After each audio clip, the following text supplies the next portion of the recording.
Okay, what's going on, people? How you doing? Give me 1 second, though. I gotta fix something real quick here. Hold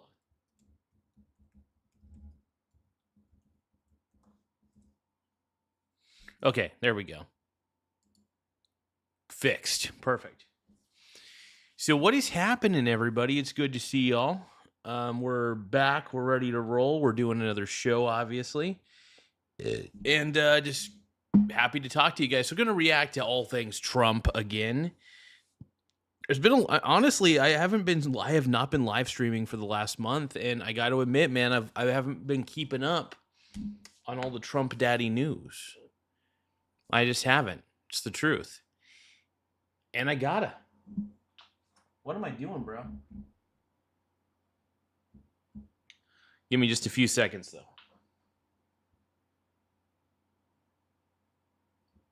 Whoa, wait a minute.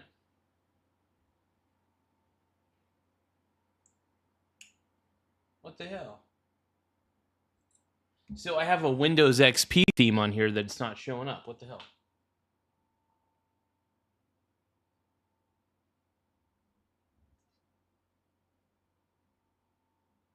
Settings.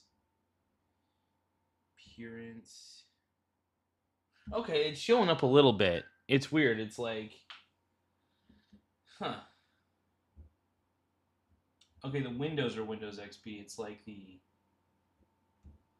settings.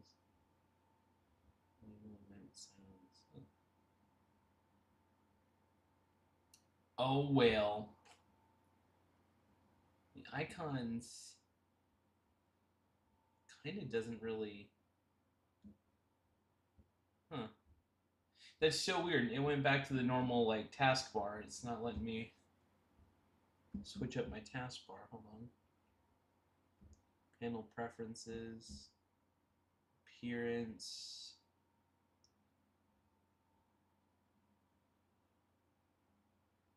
Hold on.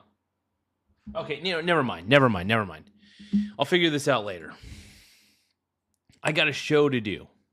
And honestly, I'm just going to say this, Linux Mint might be one of my favorite operating systems of all time. I mean, they turned this old laptop. Ubuntu and Mint are my two favorite Linux distributions of all time. It's bar none, dude. Bar none.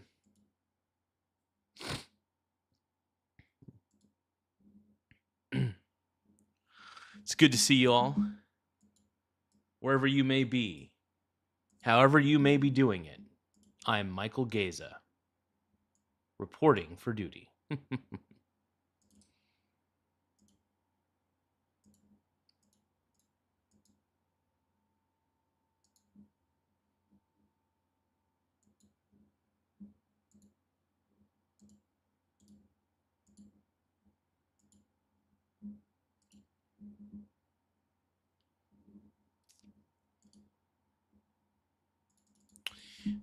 All right, everybody.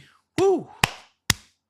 Let's go, dude. Okay, so welcome to the live stream Michael Garza show. We are back, dude. You know, I'm gonna quote my boy John Wick. People are wondering if I was. People keep asking if I'm back. I'm back. I'm fucking back, bro. It's good to see you all. Welcome to the Michael Garza show. I am your host, Michael Garza. I'm not the host that you wanted. I'm the host you needed. You know what? We're going to react to a little bit of Rob Taylor. The fact that she killed her children. Right. And I'm just like, you know. I've become a bit of a Rob Taylor fan. I think he's a fantastic dude. Also, Sal doesn't like Rob Taylor, so that makes me love Rob Taylor even more. And I already liked Rob Taylor. I already loved Rob Taylor. I think he's great. But the more I hear Sal bitch about Rob Taylor, I'm just like, dude, Sal, just shut the hell up, dude. I still want Sal to do his thing. But everybody doesn't take Sal seriously at this point, because who the hell wants to take Sal seriously? Nobody does, because they realize that Sal is he's something. I'm not even going to say what I think. That being the mother and going what a mother goes through, but I get it. It's very stressful to be around. Make sure that you guys subscribe to the Rob Taylor Report. It's I think his moniker on let's see, what is his? Okay, so it's youtube.com / at Rob Taylor Report. So I'm actually gonna put that in the chat real quick.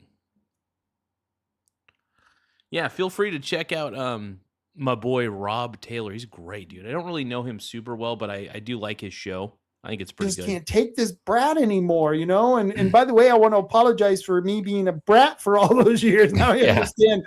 Now I understand why you called me all those names. You don't realize parenting is such a pain in the ass until you become one. It's like, you know, it's like a little late now since both my parents are long since dead, but I'd like to go back and apologize for the fact that, you know, I was actually a fairly well-behaved child, but at the same time, it was, you know, all the stuff they were going through. And I was like, I'm sure I wasn't that much help. So, but yeah, I mean, I look back and go, you know, once I became a parent, I was like, yeah, you know what? I have a lot more empathy for my parents now.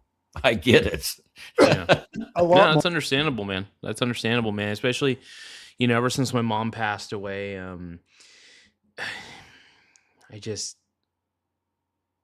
filled with sadness, filled with regret, but I'm filled with a lot of happy memories, you know, a lot of happy memories. A lot of them. But yeah, a lot of them, man. Whew. Hey, how's it going, Annie? It's good to see you. Good to see you. A lot more empathy. Like, Jane Brown talks about this thing up for a minute. please take it away, please. Yeah. I mean, you know, if you ever read Hitchhiker's Guide to the Galaxy, the richest man in the universe was the guy that invented the on-off switch for children. No, that's hilarious. Oh no, I don't think I've seen that one. That is totally insane. She needs locked up. Either in prison or in a mental institution. And no. She needs to go to prison. She needs to be punished, and she needs to go there for the rest of her life. And in my world, and she's lucky. Well, who are we talking about, though? Who are we talking about? Who needs to go to prison? What? We talking about Nancy Pelosi? We talking about Hill Dog? Who are we talking about today? Let it rip. She doesn't live in my world. If I ruled the world, she would be hung in front of a crowd of her peers. And whoa. Rob. That's a little extreme. I feel that's a little extreme. I love you, brother, but that's a little extreme. Let's keep going. And they could cheer him on with all their pink little sweatshirts as her feet dangled. Okay. That's just, and that to me is a message to everyone else out there. If you're thinking of killing your kids, you're going to swing in the yard on the yard arm. Okay. They're talking about the gal who killed her own kids. Okay. I see where he's coming from with the unemotional standpoint. I get that. I'm still not a big fan of the death penalty, though. I never have been. I've never been a big fan of that. I don't know. Capital punishment just seems, I don't know. Don't get me wrong, man. There's some people who deserve to be in jail for life, but I don't know about the death sentence. I'm not sure. I mean, death sentence, you have to do something extremely, extremely terrible. Can I tell you? Well, I kind of wonder, because I know that in men's prisons, if you're a convicted pedophile and you go to men's prisons, you're not going to have a good time of it. Right. In California, there's a guy that's on death row in California. He's been there for a while, and he's partially crippled, but he has beaten, like, I think 6 pedophiles to death with his cane while in prison. Wow. You know, and I'm wondering if you get put into women's prison because you killed your children, I'm wondering if you get kind of the same treatment from all the women that are in.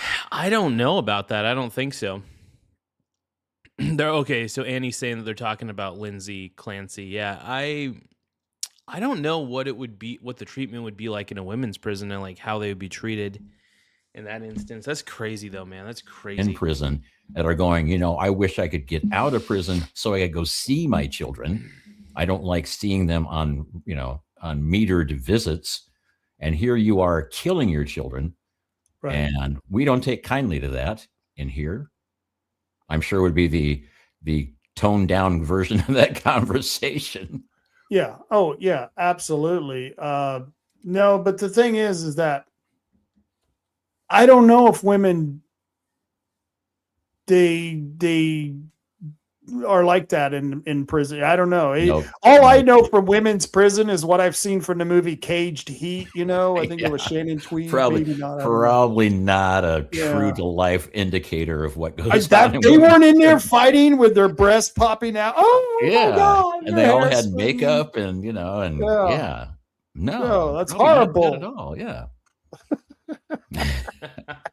It's like when you hear about, it's like, when I was a kid, it was like, oh, I hear there are nude beaches. That sounds like it'd be so cool. And then when you're older and you actually go to one, you're like, yeah, not. It's a lot of old dudes with their dongs out. Dude, Coyote 3, thank you for becoming a channel member for the 3rd month in a row. Everybody, round of applause. Coyote 3, baby. Thank you for becoming a channel member for the 3rd month in a row, bro. Hey, 99 cents a month if you guys want to become channel members. We greatly appreciate it. The more channel members we have, the better. If you guys can, double tap your screen to like the stream. It really does help the channel in more ways than one. Let's keep watching Rob. I don't really know much about Marty. I do know a little bit about Rob. It's fun to watch these guys, though. They're interesting fellas. I like them. Jane Brown says, as a society, we made infanticide the normal and abortion up to moment of the birth. And yes, pretty soon you'll be able to take them out for a Happy Meal before you kill them. Well, I mean, this is essentially retroactive abortion anyway. So it's just, So, they were in their 85th trimester. When they were, I can understand. Thank you, Coyote 3. Appreciate you. 13 and 14, you want to kill them. That's about the age you want to kill them, and it's like that's okay. I want to have a postpartum abortion, sir. You can't have it at 14. Okay, and you're a man. Well, shoot. Darn it. I identify as whatever it takes so I can get this done. You didn't want to go on. Now, this is great, though. I'm kind of curious to see if they give us a shout out here. After what I've seen, will they give the real Garza crowd a shout out? Will they? I don't know. I just put in the chat. I am reacting to your stream right now on my live stream. The crowd is loving you guys. Rock it. I believe Sheriff Ward is innocent until proven guilty. Totally innocent until proven. Yeah, I want to get Rob Taylor and this Marty guy a little more subscribers. So, honestly, the more people I can encourage to watch them, the better. So these guys are great. Let's keep watching. Proven guilty, but dude, there is a lot of preponderance of evidence, and people are losing confidence in your department. Maybe you might want to consider resigning. Especially if you're guilty, you need to resign, dude, because this is looking bad. And the other thing was, and I pointed it out in this article, is that Boyce is supporting Lynn Coker. I know you're a big supporter of Lynn Coker. I'm good friends with Lynn. And the sheriff is supporting Dumeier because Dumeier probably would give him the cover that the sheriff needs, I guess, to do whatever he's doing, because Dumeier has his own problems with MREs. Oh, yeah. Yeah, and I thought it was funny because Boyce basically convinced Dumeier to resign as the head of emergency services for Douglas County, or not Douglas, Curry County. I get all my counties mixed up nowadays. Yeah. But yeah, so he was head of emergency services, and he quit, saying that he was stressed out because Court Boyce was giving him a hard time about stealing all those MREs. And I'm like, so hold on, you're saying you run emergency services, but you quit because you're stressed out that somebody called you on a crime that you committed? That you committed. You admit to committing. Yeah. And he just said, well, and his defense was, well, I thought it was okay to give these things away because, and I'm like, how could that be? At what point That's do you crazy. go, instead of delivering them to where they're supposed to be for emergency situations, wild, man. you hand them out to friends? How does that? I mean, how does that even? It's like, it's not right. It's plain and simple not right. And if I did it, he'd be arresting me for the same thing if I did it. Yeah. If my boss caught me take. Caddy 3 says, Real Garza, apparently I'm already subscribed. Hell yeah, dude. You're subscribed to the Rob Taylor Report, dude. Brony. My boy Coyote 3 is a subscriber to Rob Taylor. Hell yeah, dude. The inventory, MRE inventory from work, and giving it to my friends, even if I was selling it, and he called the sheriff, that would be theft. It was, if it's over a certain amount, it could be a serious crime. Yeah, no, and I have the arrest records, and I can tell you the exact dollar amount and all that good stuff. But the thing that I thought was funny, though, or annoyingly funny, was that here's the guy that's theoretically the head of emergency services, and he quits in a tizzy because he's upset by Court Boyce's bad words. I'm like, this is supposed to be the guy that's running emergencies, and yet he can't handle a personal emergency where somebody's just saying, you're a bad person for stealing. You're a bad boy. Bad boy for stealing. Hell yeah. Let's keep going. And it's like, even if he gave it all back, and from what I understand, he did. He did, but it doesn't matter. Even if he gave it all back, it's a matter of, if you get so stressed out you have to quit because somebody called you a name, how the hell are you going to run the emergency services when there's a real emergency? If I rob a bank and they catch me and I go, oh, well, I'm giving it all back to the bank. Don't worry. I'm just going to give it back. It was just a loan. Yeah. It was just an unrecorded loan. It was just a loan. That's all it is. I'm a little more assertive when I ask for loans. Yeah, I didn't want to do that pesky paperwork, so I waved a gun. They gave me money. It's like a loan application with bullets. You want to hear even? This is pretty funny, man. I like these guys. These guys are great. These guys are fantabulous. This is more ironic that it's Court Boyce, and that it's about a guy who got in trouble, got the citation. Court was investigated, and I forget which agency. I believe it was a federal agency. He had a boat business, and they were investigating him for selling boats that didn't match the VIN numbers and stuff. The numbers weren't matching up and stuff on the boats. And so, and I believe it was Boyce Boat Jets or something like that was the name of it. But he also has been, he's faced controversy. And at the end, there was no charges. So, you know what I mean? It's nothing. It's just weird that this stuff keeps happening in Curry County. And you're like, what the hell's going on? Hey, look, Oregon is rife with fraud, unfortunately. That's the thing that sucks, man. Oregon's just rife with fraud. That's just the way it is. It sucks. Blows, but that's just the way it is. With these guys. Yeah, I mean, it's really kind of odd in that you just keep seeing this stuff, and it's like Curry County, Douglas County, it's like, what's up with Douglas County, like having money that kind of disappears from the books? Yeah. And nobody can put That's what they do, dude. That's what they do. It's just what they do, bro. I'm debating if I want to get my audio back to 192, but I don't think I need to. I think 256 is totally fine. Actually, let me look that up. Is 256 kilobits per second acceptable for YouTube vertical live streaming?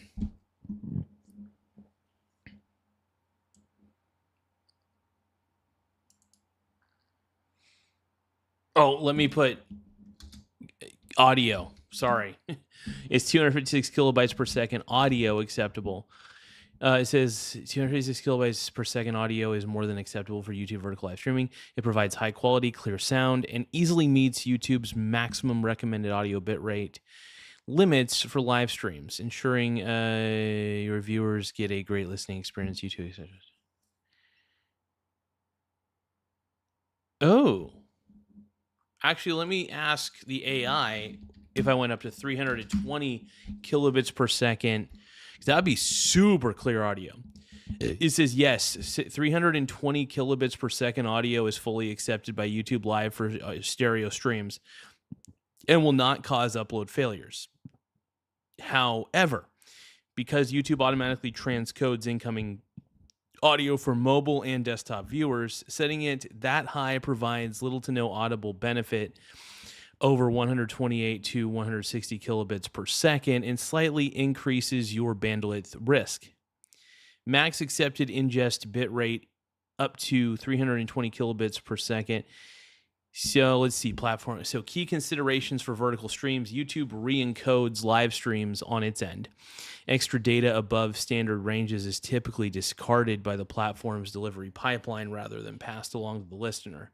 Mobile network context. Vertical streams on YouTube, which feed into short-set ecosystem, are consumed almost entirely by mobile users. A heavy audio bitrate consumes minor extra bandwidth that is better allocated towards stabilizing your video frames or on mobile connections. Practical sweet shot. Most creators use 160 kilobits per second or 128 kilobits per second for pure speech. Hold on. To ensure pristine vocal and music clarity while keeping the upload stream safe from connection drops. For a closer look, if you'd like, are there streamers who stream in 256 kilobits per second or 320 kilobits per second for their audio? I'm asking the AI, you guys. The AI will help me live. No.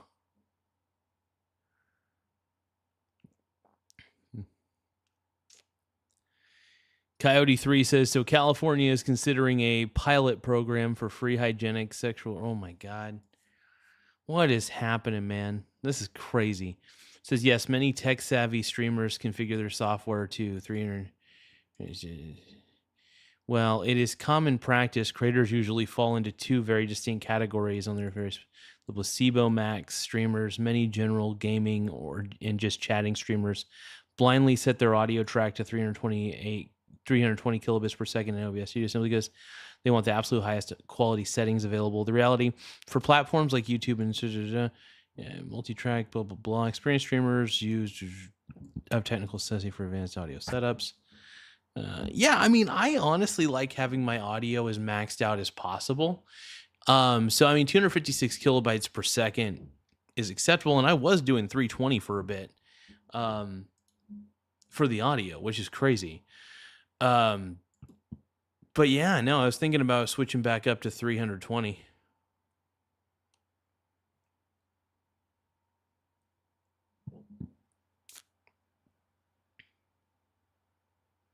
Coyote 3 says, more people died in France this year from not having air conditioning, 7,300, than American deaths from mass shooting in all of recorded U.S. history. That's crazy.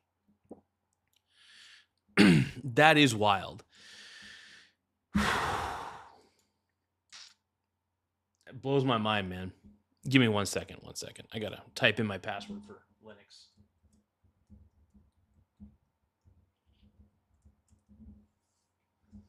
Okay. We golden. All right. Give me 1 second, though. That's a wild fact, man. Yeah. Oh, sick. It's compatible with AT&T and T-Mobile. That's sick as hell, dude. I love that. There's a phone I was looking at, and I was thinking about getting it, considering it, because it has the ability to remove the battery, has replaceable parts. It's a phone.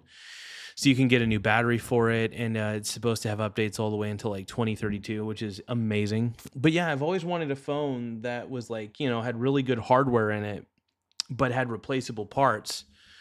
so I didn't have to constantly get a new phone every like 3 or 4 years. I just want a good, sturdy phone that has good security on it. And is a tough phone. I love having a tough phone. That's my thing.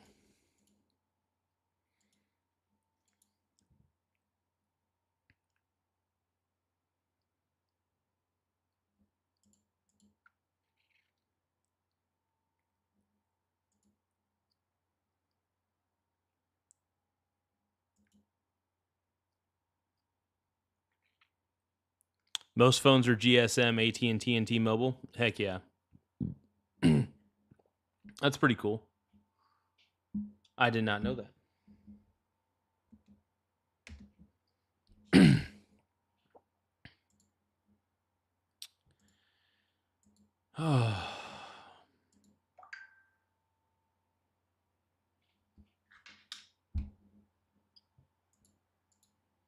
Finger on it. I'm like, really? It's not that hard.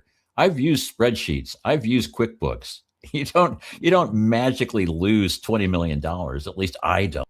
Whoa. Hey now. Maybe it happens. I don't know about you, but so. Hey now, Marty. Calm down, brother. Nope. Not at all. And by the way, I got an interview with Lynn Coker that everyone can go watch. It's on YouTube. It's on Rumble. And you can find more of these stories at robtaylorreport.com. Hell yeah, Rob Taylor. And let's see. Beast. If you want, please go to the Rob Taylor Report website, robtaylorreport.com, and sign up for my newsletter. I haven't sent one out in a couple of weeks because it's one of those, do I want to do it? Do I not want to do it? Bother people. I hate bothering people, Marty. Oh, come on. You live. No, dude, don't be afraid, man, because if people are signing up for your newsletter, they want your newsletter. So don't be afraid, man. Your life to bother people, don't you? No, not so much. Port Orford said no to Flock. That also is on the website. Can we get Bandon to do the same? Yeah, flock cameras. I'm not a big fan of flock cameras, to be honest. I think it's just another Big Brother tactic. It's Big Brother spying upon the people. Bill DeSchmet that says like and subscribe. Thank you, my brony brother. If you guys can, tap the like button and tap the subscribe button. The more subscribers we get, the better. It does help the channel grow in more ways than one. But yeah, that's the way I do it. Got to clear my throat, bro. Got to clear my throat.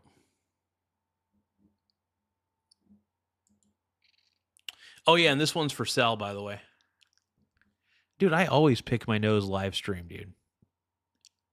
I don't got any motherfucking shame, dude. By the way, this is a message for Sal. Sal, I don't pay attention to you. I'm not a Facebook warrior like you are. All right, I don't even go on Facebook. I just hang out on YouTube. I can't stand going on Facebook majority of the time. I think Facebook is such a stupid platform. It's dumb. But I've been hearing that Sal keeps accusing me, that Sal keeps accusing Zaddy of all sorts of shit. I'm like, dude, I don't even like going on Facebook. Facebook is bullshit. It's a legitimately dumb platform. It's just crazy. I don't know. I think Facebook is a low IQ boomer platform where all the Karens go to meet up, and that's what I think of it majority of the time. I mean, there are some good people that go on Facebook, sure. But I think Facebook majority of the time is kind of stupid. It's just garbage. It's hot garbage. Oh.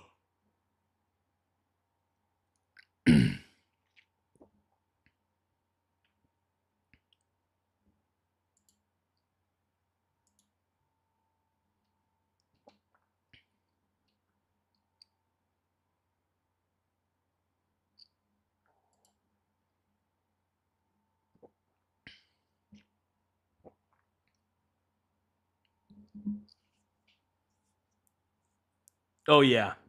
Absolutely chill-toted, slowest common denominator garbage. I agree. We'll keep watching old Rob Taylor here. We need to talk to Archie Garrett and talk to him about presenting to the council see if they'll do it. I know that name. I don't know him very well, but if they're just going to do a resolution, I'm going to tell them screw it. I'll just do my own. Yeah. And then there's also currycorruption.com where you can see all the paperwork for the what's going on with the Dumeier and the sheriff and all that good stuff. You got a link for that? Curry Corruption, one word.com. Curry Corruption. I can probably type it in, can't I? Let me see if I can. You can type it in and you can share it. Yeah. Yeah. Let's see. I was very happy with one of the candidates running for North Bend City Council. It's Mary. Do you guys think I should run for Coos Bay political office? And by the way, we need to get rid of the flock cameras. I'm not saying that we need to like legally get rid of them. I'm talking about like vote that crap out of here. I don't understand. Flock cameras are meant to track people. It's like it's some Big Brother shit. It's weird. You don't want the government tracking you at all times. Technically, though, you do carry a surveillance device in your pocket at all times. So, like, this in itself is a surveillance device, the phone itself. I mean, I got a Google phone, for God's sakes.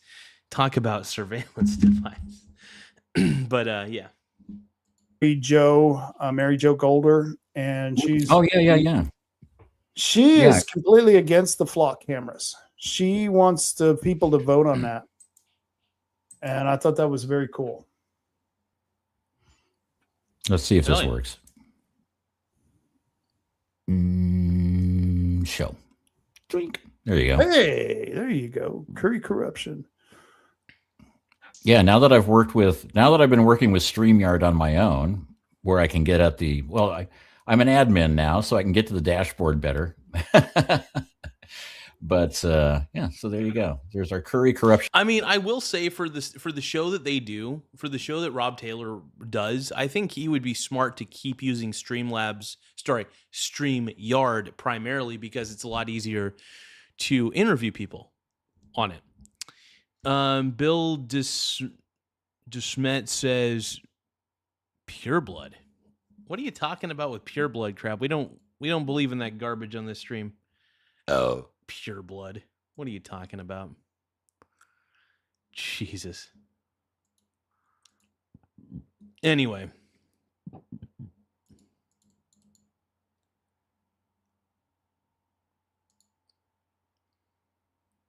Give me just a few seconds.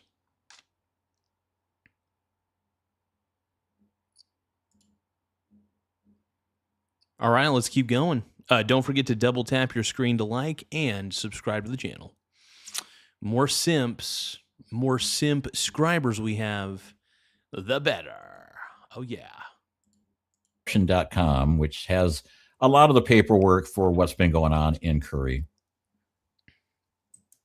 Look at there. Ooh. I'm having fun, to be honest. I do like to watch his show on occasion, but usually I kind of watch it in the background because I have a lot of stuff that I have to do like on the computer. And so when I'm working, I do like to listen to podcasts and stuff or shows. So I will listen to a little bit of a Rob Taylor Report replay because it's kind of a fun show. I love Rob's rants. They're actually very funny. He's honestly, I think he's a very insightful individual. I do like his point of view. He's got an interesting mind. I like it. Jump Far says, Kimoy Mochaba Chapman. Wait, Jump Far, are you Kimoy? Are you Kimoy Chapman, bro? Nick says, oh my. Dude, I know. I'm a thick boy, dude. I'm a big boy, dude. I got a nice rack, bro. I got a nice rack. You just jealous? TJ says I'm just trying to go back and forth. Hell yeah, dude.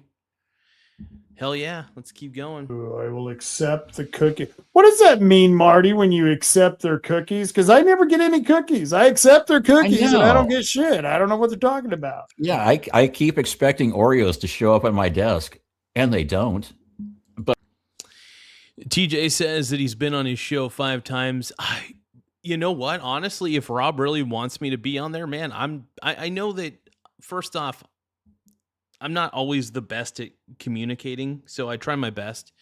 But yeah, if Rob ever just wanted me to be on there just to, I mean, I obviously got a microphone and a camera, so it wouldn't be hard for him to send a StreamYard link to me and then just go on his show, man. But I say I accept cookies, and they just don't give them to me. I'm like, they're lying. They're a bunch of liars. I hate that. And I got another question. There are no black people in Curry County. Who's this black man? They shipped him in for this.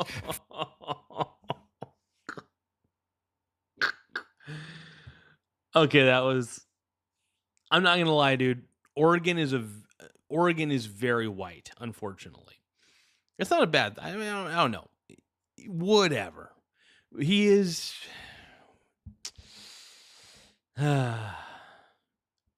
Yeah. For this storyboard. I am going to get crap for that. People, Rob, Rob's funny though. Here's the thing. Rob is funny. If people take Rob too seriously, that's the problem. The problem is people taking Rob a little too seriously. Rob is a funny dude. Admittedly, he's got an interesting personality, and I consider him an informational guy, but also a bit of a comedian at the same time. So, by the way, they were talking about OBS earlier. I haven't installed OBS on Linux Mint, so give me a second. I'm gonna try to figure out. Oh, I know how to get OBS on here. Hold on. I mean, I usually, normally, I use the terminal on the Linux on the Linux distro that I use, and then just do all the installations from there. You'll have to give me a second, you guys. I'm nerding out over here.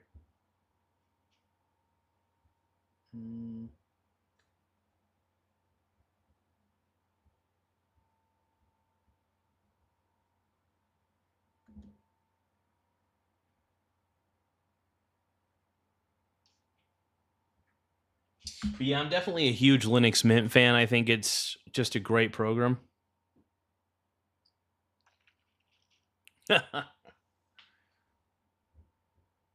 Okay, so yep, OBS Studio, hell yeah.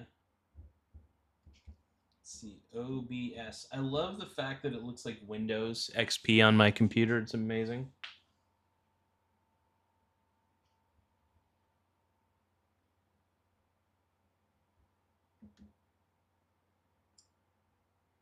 Is this it? Okay. FlatHub. Free and open source software for video capturing, recording, and live streaming. High performance, real-time audio, video capturing mixes. I want to see what the reviews are. It's been a while. It's honestly been a while since I put OBS on a Linux device, so it's going to be interesting to see how it runs. I think it'll run pretty well. I mean, considering Linux is a low resource intensive operating system, it should give enough resources to OBS to be able to render video and do all the things it needs to do. In theory.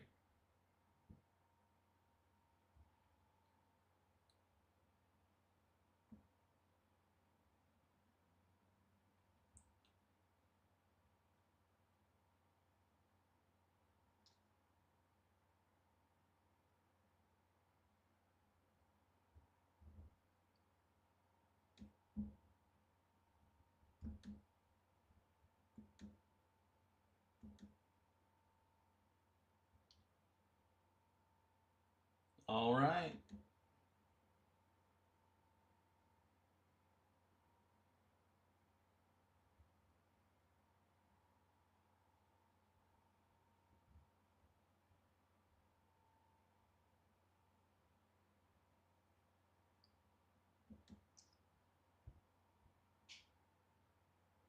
Okay. I am installing.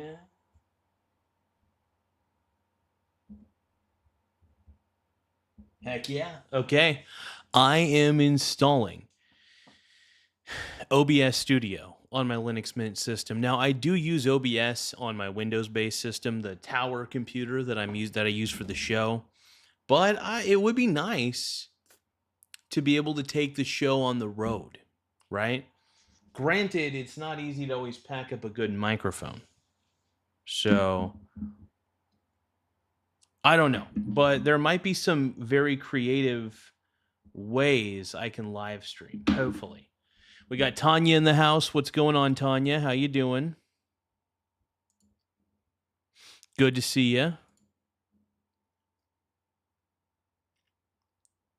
Emma and Tog says, good news, y'all. Doctor gave me 6 months to live. Couldn't pay. Gave me another 6 months. It's like having a job. Oh. I'm sorry, man. I mean, I'm glad you at least get 6 more months, but dude, I'm sorry, brother. You know,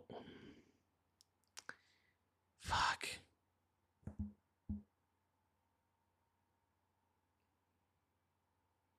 I feel lucky that I got time with my mom.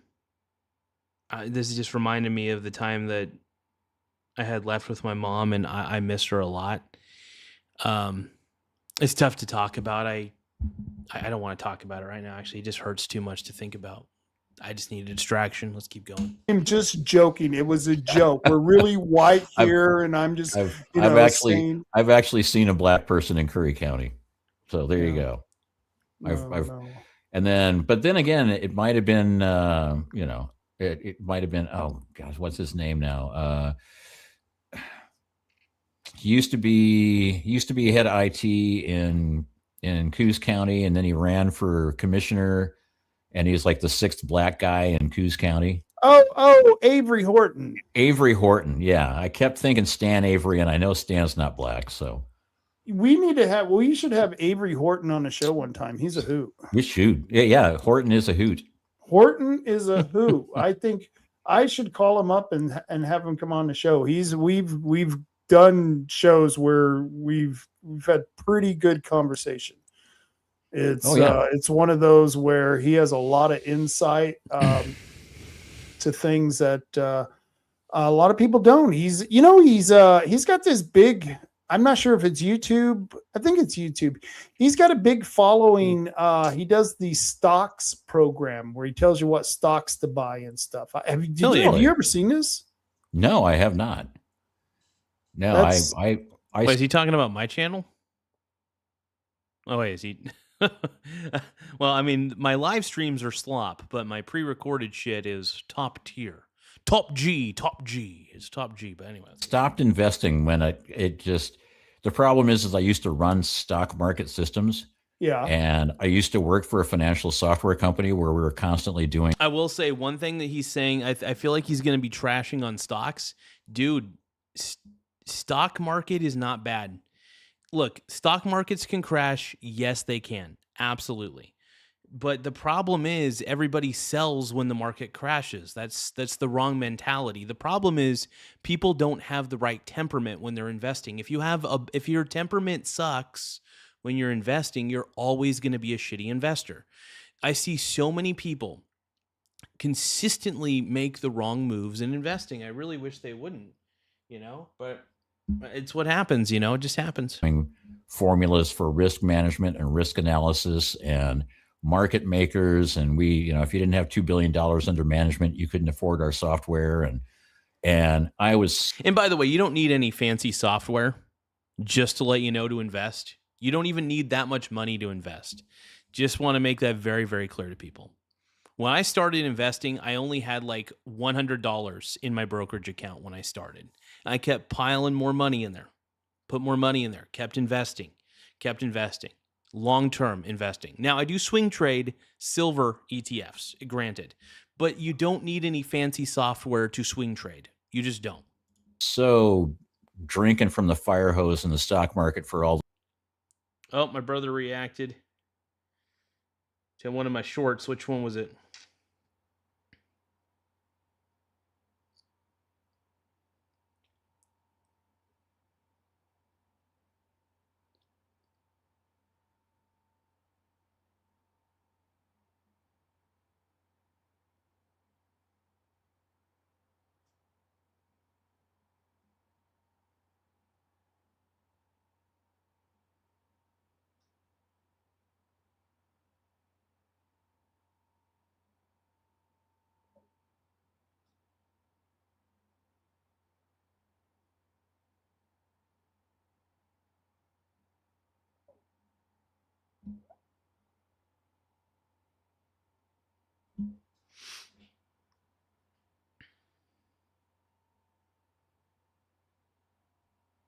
Texting my brother real quick. Hold on, you guys. Hold on. Texting my brother.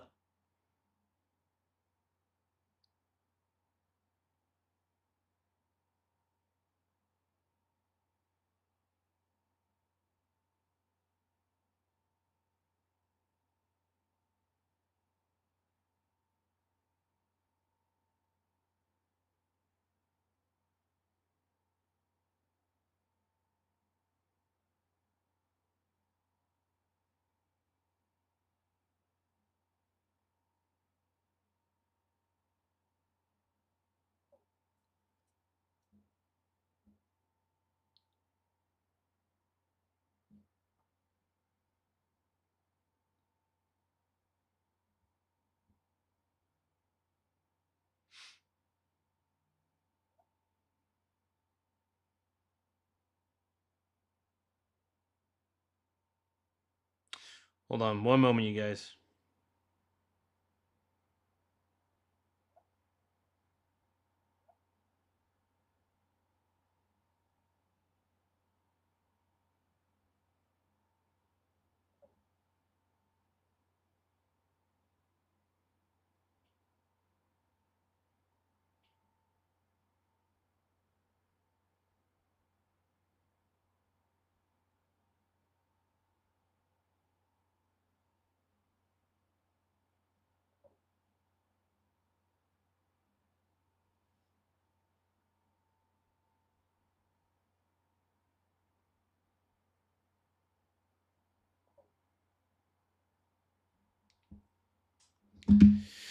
Okay. Those years that when I got done, I'm like, nah, I pay somebody to manage my portfolio now. I'm just like, I just don't want to do it anymore. Hey, people overcomplicate their portfolios, man. I don't spend like trading. If you have a buy low, sell high methodology on what you're trading, you don't need, there's no fancy formula that you need. I mean, you do need to sectionalize what you're doing. So for example, if you have $10,000, let's just say you have, let's put the number smaller to make it easier for people to conceptualize. Let's say you have $1,000 in your brokerage account, right? 1,000, that's all you, that's not all you need, but let's say that's all you had, right? And you wanted to know what to do with it, but you wanted to swing trade. So if your goal is to swing trade with that $1,000, in my opinion, the best thing that you could do is look at like an ETF, one that's diversified, or you can try to get like into like a, you know, if you want to swing trade silver, you can get into the SLV, which is a fund that is entirely backed by silver. It's crazy. Anyway, Coyote 3 says 27,000. Whoa, dude. Holy crap. Dude, Trump is kicking butt, dude. Trump is fixing America. Just say that. Holy smokes, man. T-Dog is fixing America. But yeah, no, so basically, like if you have $1,000, you just need to allocate, if you're going to swing trade that $1,000, you just need to allocate 30% of it into an initial position. And what I mean by initial position is very simple. If I want to swing trade the SLV, I would take 30% of that $1,000 for my initial position. So basically, I would buy $300 worth of SLV, no matter what price it's at. And then depending on the direction that SLV goes, if it goes down lower, you know, I buy gradually. I buy a share here, a share there. There's no commission fees, so you can actually buy lower and lower and lower. And then once it goes on a bull run, that's when you start trickle selling for profits. Now, granted, there's plenty of ways to do this. Hold on. Oh, there we go. There's plenty of ways to do this.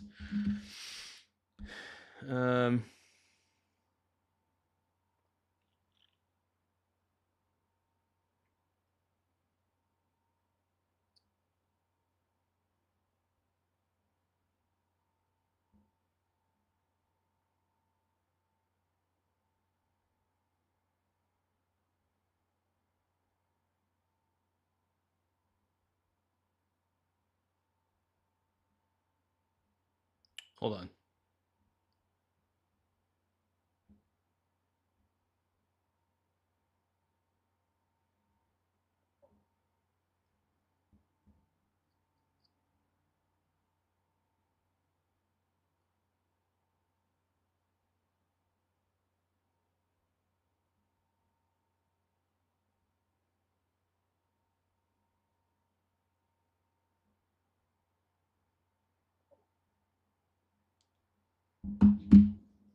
because it's like, there are two ways to make. Well, actually, I had the one way of constantly making money in the stock market. Oh, is do by tell. by running the trading systems. I got paid whether you bought or you sold. It didn't matter. I was still getting paid. Right. Well, yeah, when you're running the systems, there's always a fee. So depending on how you're doing it, depending on what position you're in, I mean, you get paid fees. So if you're a fund manager, for example, if you're running a fund, you're getting paid somehow, some way through the fees. So even though the fees are low on a lot of those structures, those fund managers are still getting pretty fat checks. Anyway, let's keep going. So that's how I made money in the stock market. Now there's two indicators though that are really useful if you want to make money at a reasonable manner. It would be use the reverse Kramer index. Yeah. That guy on Kramer, the Kramer guy who does the bull market, it's like, oh, this is a buy. This is a buy. He makes me not want to invest. He's the carnival bar. Jim freaking Kramer, dude. Honestly, Jim Kramer's like the WWE to me. So the reason I say that is that Jim Kramer is entertaining to watch because he's so exuberant. But I don't take anything he says as gospel. Nobody should. I just watch him because I love finance, and I do like to see. I kind of do the opposite of whatever Kramer tells me to do, to be honest.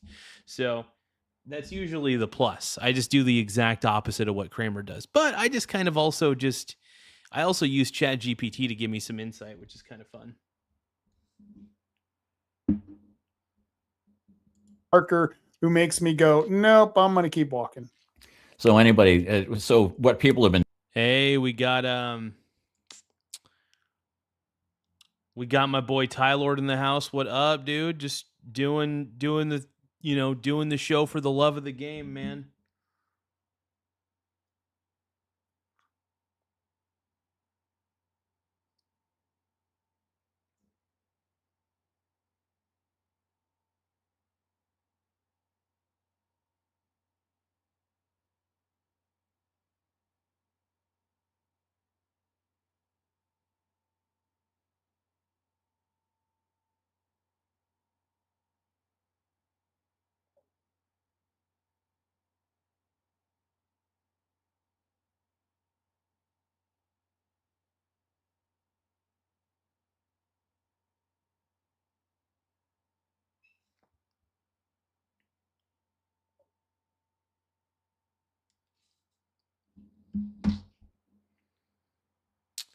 All right, let's see. What else do we got going on? Oh my God. Oh yeah. Oh yeah. And doing is they created the reverse Kramer index, and so every time he says it's going to go to this direction or that. Oh, he's talking about the reverse Kramer index. It's funny. I forgot about that. But yeah, basically there are people who do the exact opposite of what Kramer tells them to do. And honestly, it turns out to be pretty successful because Kramer, the moment he gives a stock its blessing, people are automatically sketched out. They're like, nope, don't want that. It's like I call it the Kramer curse.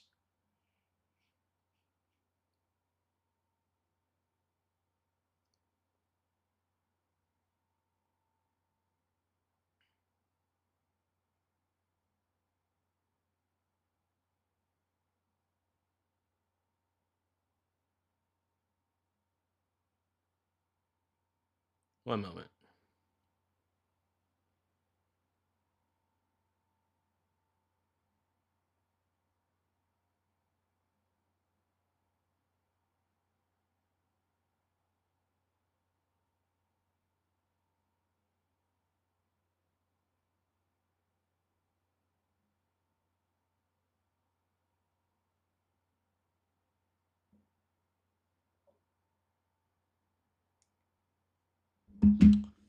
That direction, they actually bet against it, so they do exactly the opposite of what he does, and their portfolio is up like 380%. Oh no shit! Wow! By doing the reverse Kramer. The other one is the Pelosi tracker. Yeah, well, I wouldn't exactly do what Nancy Pelosi does, because by the time you know what Nancy Pelosi's has done, she's already done it like months beforehand. So it's kind of like it takes too long. ET says, Garza, is that a 2-burner or a 4-burner stove? 4 burners, bro. 4 burners. It does look like an easy bake oven, though. Admittedly, my oven looks like an easy bake oven. TJ says, everyone should invest in stocks. Stocks Family Farm, the best stocks you'll ever know. I was going to say, you may not remember, but Stocks Family Farms remembers. Speaking of which, I need to eat some summer sausage. If you follow Pelosi's sales, buys and sells, I just think I think about sausage, bro. You do like 3 times better than the S&P. Oh wow! So, but I know nothing about the market, and I know that. Here's the thing: it's all about temperament. You don't need to know much about how markets fluctuate or anything like that. You just need to know what you're getting into as far as your investments are concerned. For example, there are people who get into real estate who honestly don't know the ins and outs of real estate. They just know that real estate's valuable, and they know there's a supply and a demand, and they try to buy low and they try to sell high. It's as simple as that. It's still good to educate yourself, though. And I think that, I one of the reasons why I talk about investing so much on this channel is my goal is to make it less complicated for people. People complicate investing far too much. Investing is no more different. Investing is so much easier than real estate. I'm sorry. Investing in stocks is so much easier than investing in real estate. Straight up. I don't have to borrow any money to buy shares of Coca-Cola. To buy a house, typically you have to get a mortgage, and that has an interest rate on it. Granted, I don't mind borrowing money. By the way, I don't mind borrowing money to invest in the markets. Like investing in indexes. I love it, dude. I live for investing. Like investing gets me off, dude. Random guy, my boy Tyler says, summer sausage on Ritz with some cheese. Hell yeah, dude. ET says it's so small, half the stove it used to be. Yep. It's a tinier stove, admittedly. It's not a super big stove. I'll admit that. Fool in his money is easily parted, so I'll just stay the hell out of that. I've gotten more entertainment by just taking a wad of bills and flushing it, as opposed to worrying about the market. So, and that's a big misconception. You don't have to worry about what the markets do. You just have to know how to react, depending on what the market does. So if the market crashes, what do? You buy it lower. For instance, you could swing trade if you really wanted to. If you felt like the safest swing trade in the world, it's not as volatile, but the safest swing trade in the world is not financial advice. Safest swing trade would be the Vanguard Total World Index. It's an index comprised of 60% of the entire U.S. stock market and 40% international stocks. That's diversified. Right there, that's heavily diversified, and you can swing trade a heavily diversified product just like the VT. In fact, you can make the argument that VT, if you're looking for a super duper, well, I wouldn't say it's super safe, it's still equities, but if you're looking for one of the safer routes, I mean, what would you trust more? The dollar, which is probably going to lose its reserve currency status at some point, and it isn't backed by anything valuable, or would you like to own the entire world businesses? I think I would rather have a piece of the pie of all the businesses in the world. That sounds a lot more appealing to me, to be honest. I think holding on to dollars is much more risky. The dollar is flimsy. I don't trust the dollar. I don't trust any currency for that matter. I don't trust cryptocurrency. I don't trust any currency. Physical, digital, none. All I care about are gold, silver, stocks, real estate. Those are the 4 ones. TJ says it's super simple. Buy silver, gold, and XRP. Definitely a winner combo. Smart man, brother. Smart man. TJ says I grow my own tobacco and beating the market. Let's see. TJ says invest into big tobacco. There's money. They're just. I will admit, Ty Lord is correct because it's funny. I actually invest in all the cigarette companies. I've got shares of Altria Group, Phillips, not Phillips. What are they called? Was it Phillips? I always mix up. It's not Phillips.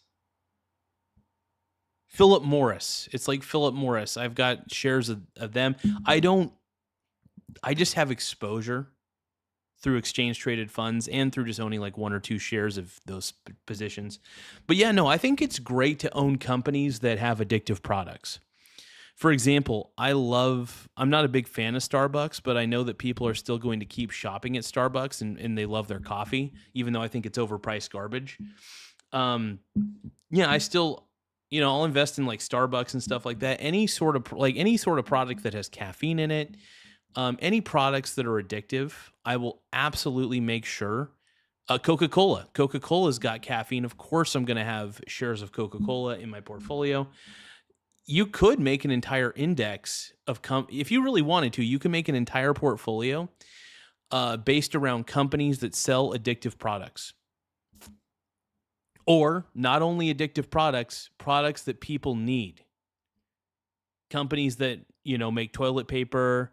Johnson & Johnson is a great investment, in my opinion, not financial advice. What's the other one? Procter & Gamble.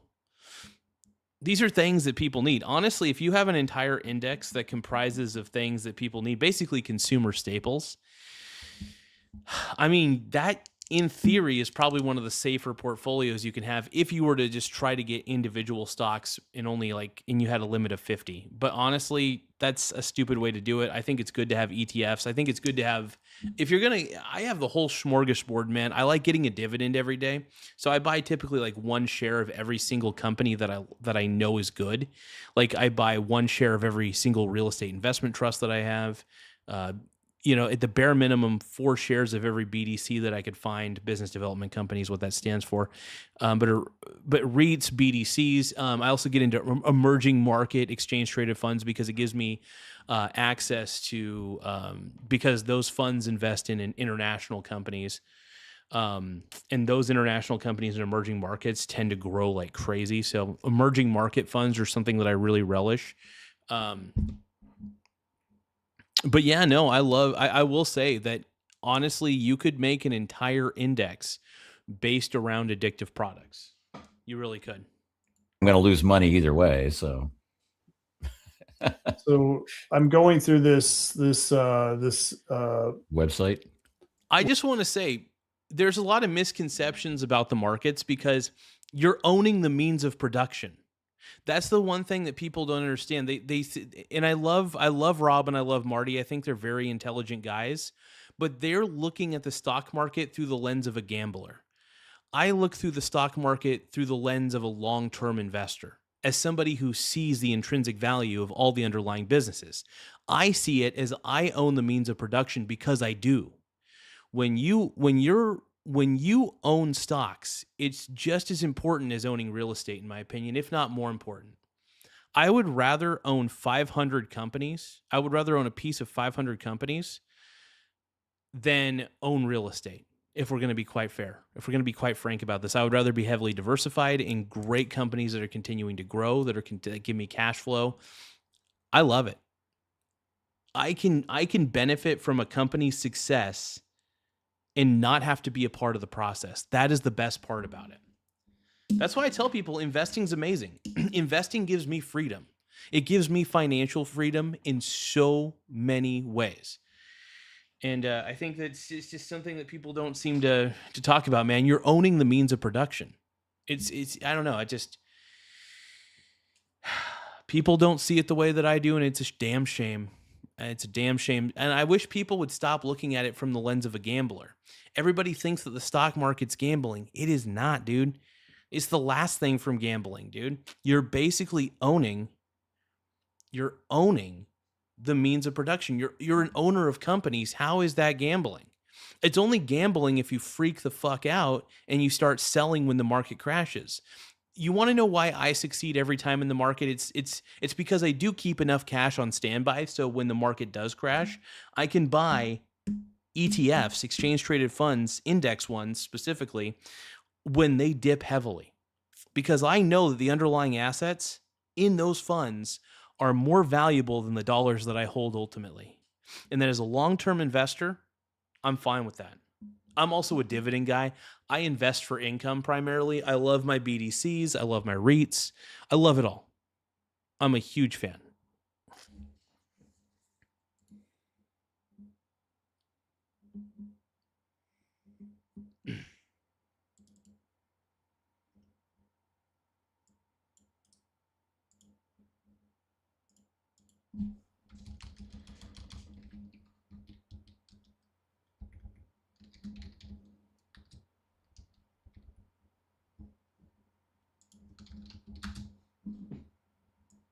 Give me 1 second, boys.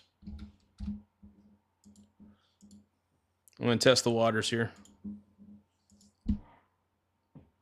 You are my universe, and I just want to put you first. You are my universe, and I... So you want me to talk about the bond market? So here's my problem with the bond market, is it's not as safe as you think. I don't think bonds are safe. You want to know why I don't think bonds are safe? Because the principal barely adjusts. And the problem with that is the principal doesn't adjust for inflation. I need protection. I need protection against inflation. The dollar is naturally worthless. So what is going to give me the natural protection from inflation? Take a guess. Take a guess. It's not bonds, stocks, real estate, gold, silver, and whatever else I might be leaving out of the table. But my 4 main things that I gain exposure to: gold, silver, real estate, and stocks. Those are the 4 assets specifically that I make sure. Technically, gold and silver are commodities, but I still consider them an asset. So I'm just going to put them in the asset. It's a form of an asset. I love those things because I know that silver is always going to be more valuable than the dollar. I know that gold is always going to be naturally more valuable than the dollar. In fact, I feel safer holding silver and gold than I do holding the dollar. Naturally. Nobody says, how are you? I'm doing well. How you doing, Mr. Nobody? It's good to see you, Brony.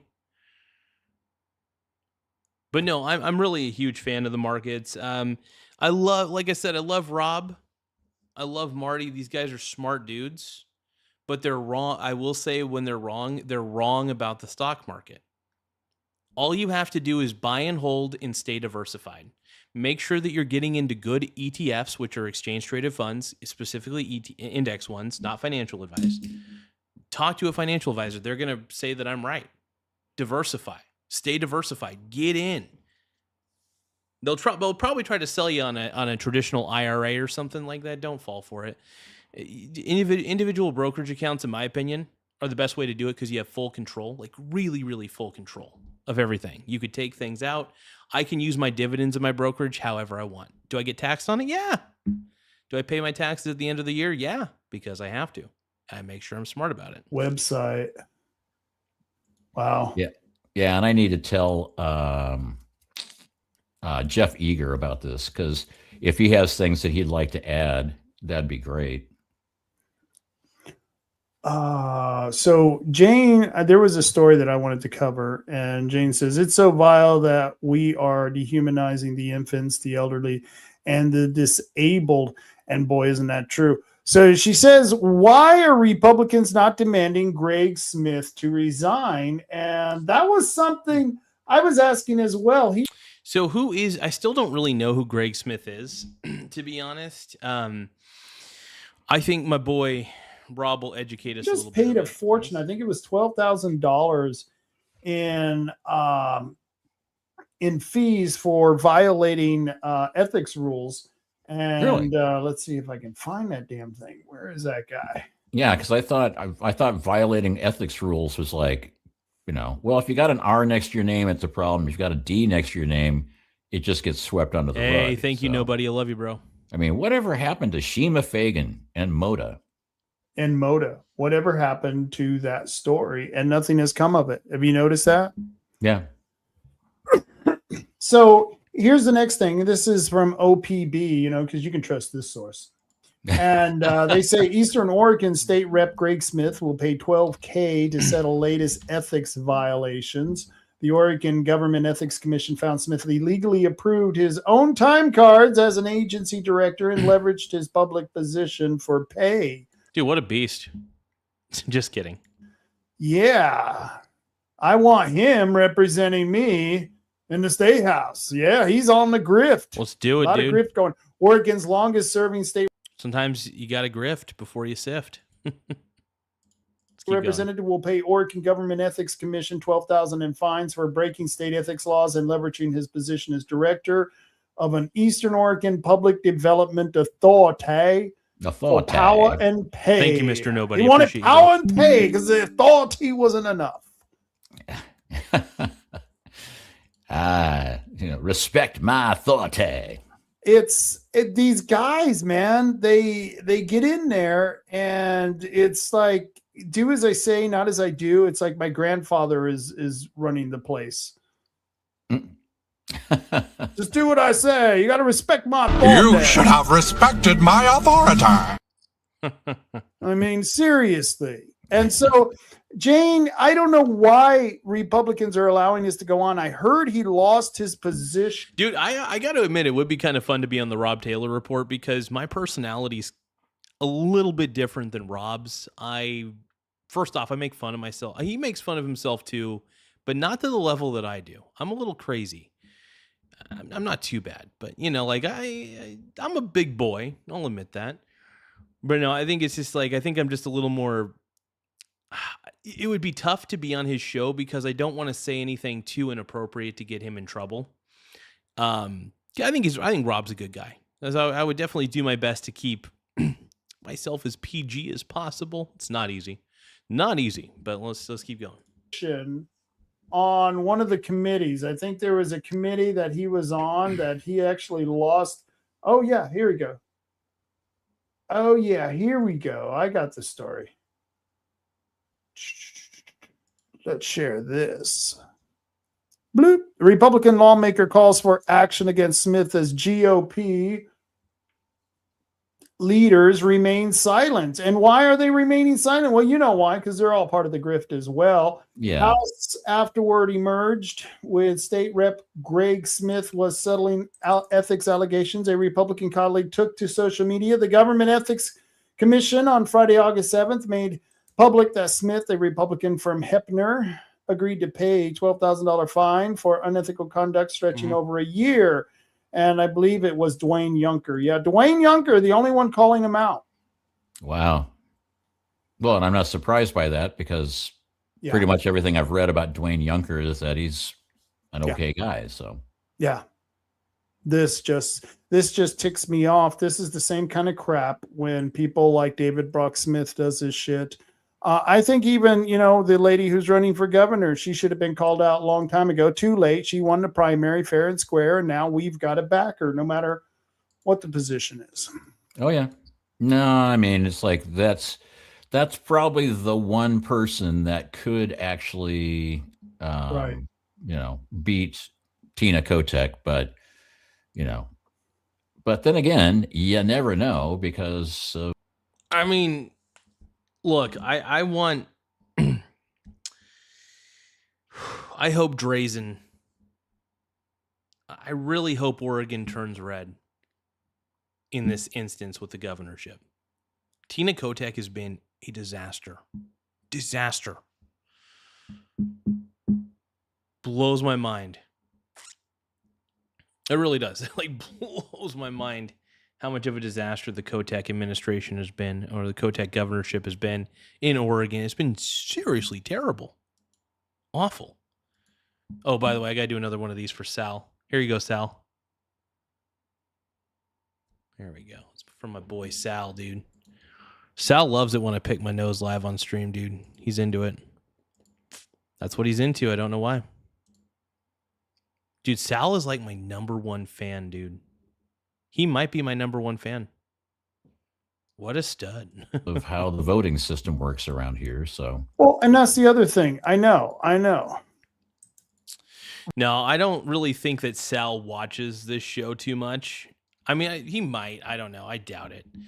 But the thing is, like, Sal is really an overdramatic dude. Like, I don't think he realizes that I don't really go on Facebook that much. The only time I go on Facebook, at least lately, is to sell some video games. Like, straight up, I listed some video games on my Michael Garza Facebook profile. That's it. I love selling video games locally. I was like, I got to do that, man. Real Garza says, oh, here we go, dude. I'm reaching to your stream right now on my live stream. The crowd is loving you guys. Rock it. Oh, wow. Really cool. Coyote. Yep. I love reacting to these guys. They're amazing. I think these guys are great. Thank you for the shout out, my brony brother. Thank you. Okay. I should stop calling people brony brothers. I'm not a true brony. Ty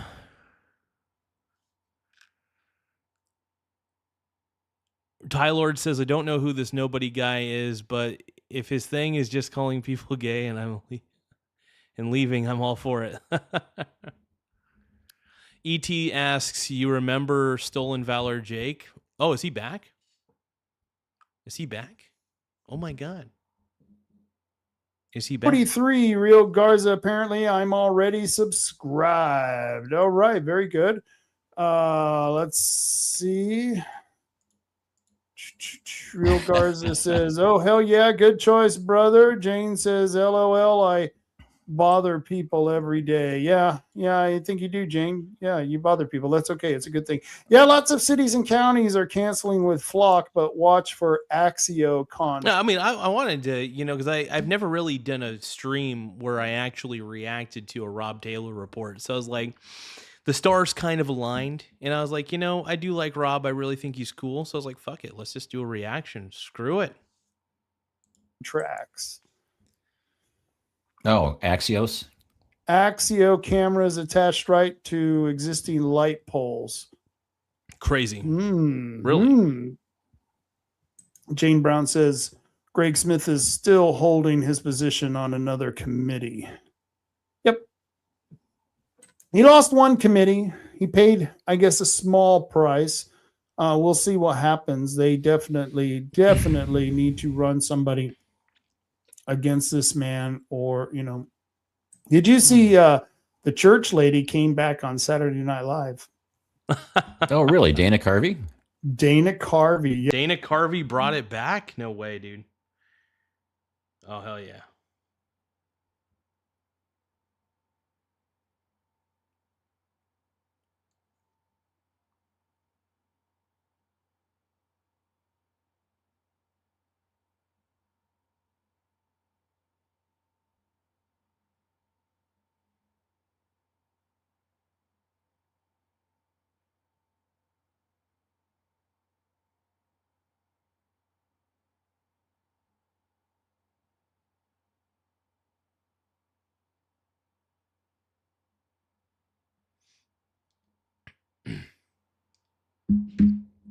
Yeah, I got just a few minutes. I can only play just a few seconds of this because they'll kick me off. You know how they are.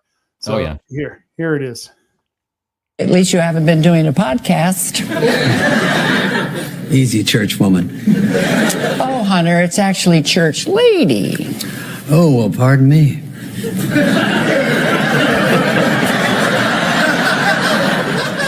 Pardon you? Who do you think I am? Your daddy? All right, yes, my father did pardon me, but I thought it was a good thing for the father to forgive the son. Right, church lady? That's pretty funny, actually. That is pretty good. Admittedly. And that's about all I could get away with, but yeah. No, and so he was supposed to be playing Hunter Biden. Yeah, and he did a lousy job. Well, maybe he needed to do more coke before going on stage. Who knows? I suppose. Before I go any further, are you going to the Gathering of Eagles this year? I've had 2 people ask me about it. I'm the Gathering of the Eagles. That sounds kind of pimp, dude. I'm kind of interested in going. I just basically don't know where it is, and I don't know when it is. So it's well, maybe I got the date here.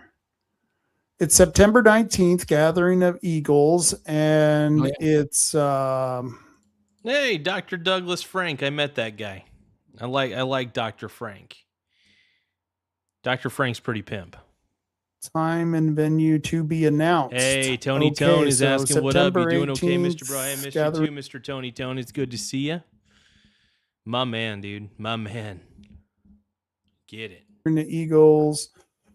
Wilson. Oh, it does say here. Wilsonville, Oregon, and September 19th, 8:30 a.m. chicken, 9:30 a.m. GOE opening ceremony where they release the Eagles. Or not. But yeah, Tina Peters is supposed to be there. Of course, I know Dr. Douglas Frank. Right. And I know Teresa Hamilton. Richard Burke's going to be there. Steve Bannon is going to make an appearance on video. I was the speaker at the first 2 Gathering of Eagles. Wow. Yeah. What did you speak about? My man, dude. I've never, that's actually the first time I've ever heard of the Gathering of the Eagles. God, I don't know. Oh, you know what? I know what I did. I'm sorry. Do we want the Roman Rogers says, Don Powers, ask you a question. Let's see. Oh, and what is going on with Don Powers nowadays anyway? We were talking about it then that Roman Rogers says Don Powers Ranch again. I'm kind of curious. So it looks like TJ got one of his chats highlighted. I think he's trying to recruit me to be on the Rob Taylor report, which I'm totally fine with, by the way. Sometimes our schedules align, sometimes it doesn't. Again, they're going to have it there. Yeah. Wow. Yeah. I put it up. You took it down. we're counter clicking on the. Oh, did we counter click? I'm sorry. I'll stop. Oh no, that's okay. You go for it. No. It's fine. It's just basically, it's like, yeah, Don Powers Ranch, and what is going on with Don Powers nowadays anyway? I have no idea. I'm kind of curious if Rob would actually want to have me on his show. I mean, I'm a different kind of cat. I'm a strange guy. But it would be fun. I have no idea, but as this comes closer, we'll be talking more about it. Yeah. I think it's something that was a good thing. Now, let me ask you a question. Just, and we're going to get in trouble for this, but I got to ask you this question. They are all drowning, these 3 choices. You can save only one. Who would you save? Mandami, Elon, or the dog? Well, I got to go with the dog on that one. Yeah, I got to go with the dog as well. Yeah, the dog's not out to hurt me. I'm afraid to answer the question. I mean, I'll try to save him, but you can only save one. That's, man, I hate questions like that. I do, because I just like Captain Kirk. I don't believe in the no-win scenario. I don't believe in the no-win situation, the no-win scenario. But yeah, I mean, if I'm not a big fan of questions like that. Not a big fan of those, but that's okay. That's okay. Anyway, I love Rob Taylor, fascinating guy. Let's see.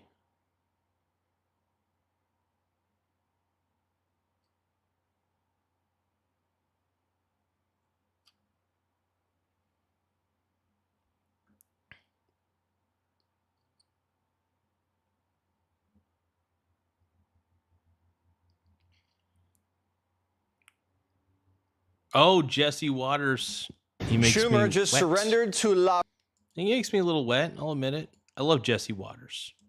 Revolution. What do you make of this rise of the DSA and what that could mean for the Senate? Well, we're a big tent party.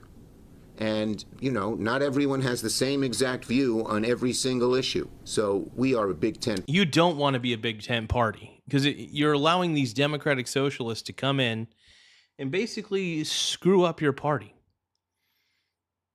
TJ says his assault videos are now public. Okay, I do kind of want to. I'm not gonna lie, I do want to see that. I'm assuming you put them on your YouTube channel. Let's type in stocks family farm. Okay.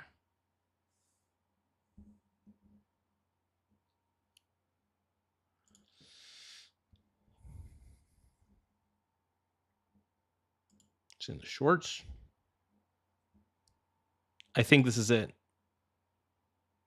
So there's no audio on this because it's all security cam footage. So basically, TJ gets assaulted by a guy who, basically, the dude's wife ended up robbing Mr. TJ. So it's kind of like, I mean, it's crazy. So we're going to take a quick watch. There's no audio, but we're going to give commentary. So TJ's pointing at him. All right. So TJ's pointing at the guy. But by the way, this guy's wife stole stuff from TJ's place when she was acting as his farmhand. And her husband, who is a total douche. All right, seriously, this lady's husband is a crazy man. I don't know if TJ is going to get in front. Oh.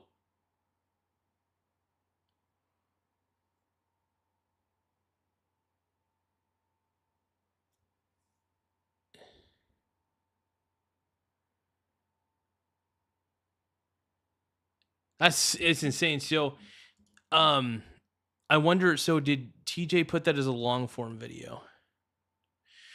TJ, one thing I'd recommend is if there's a long form video, so with shorts, the problem with short videos is it only captures so much. Try seeing if it'll let you upload it as a,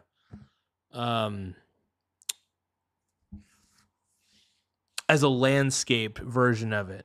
Like a horizontal version of it. No, it's okay, man. I mean, yeah, so try seeing if you can upload it as simply a horizontal version of it. Because if you can get the horizontal version of it on there, that would actually work a lot more.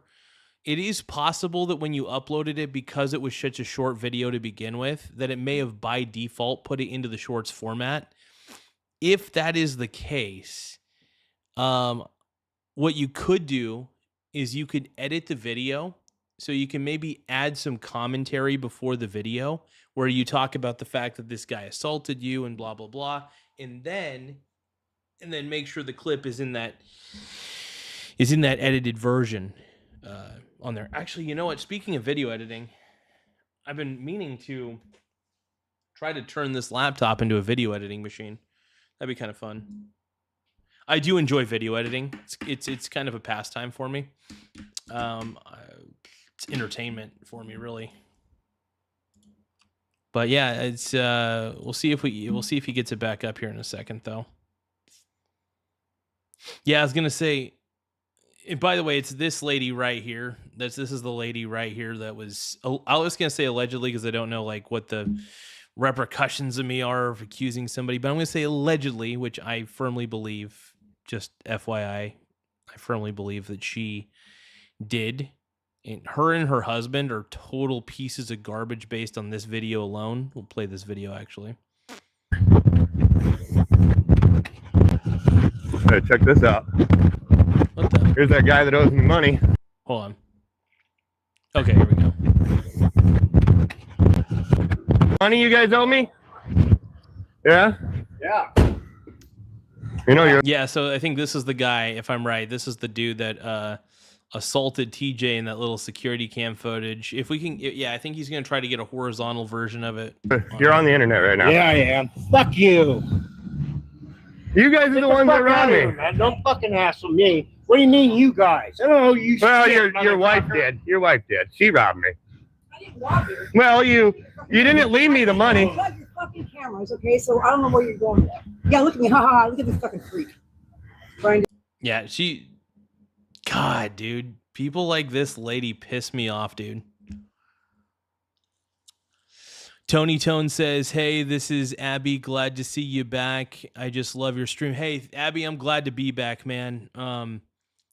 You know, I'm glad that you're doing okay. It's good to hear that you're doing. I hope you're doing okay. Your dad's awesome. You know, I don't know your dad in real life, Abby, but Tony Tone, he talks very highly about you. So, heck yeah. Okay. Okay, so you re-uploaded it as a full video. Let me take a look. See. Let's go to videos. Oh, here we go. Here's the full video.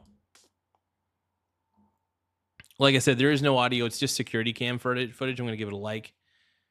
So here's the here's the full assault.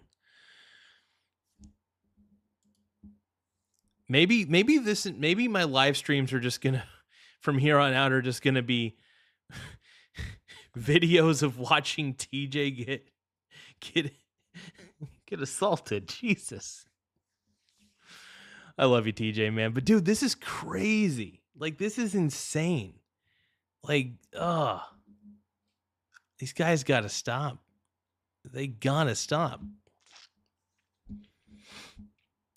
Okay, so guy's getting in his car for a second. I think he's probably talking to him, be like, "Hey, your wife owes me money. I don't know what they're saying. I can only assume." And I know TJ will fill in any gaps in the chat. Oh shit, dude.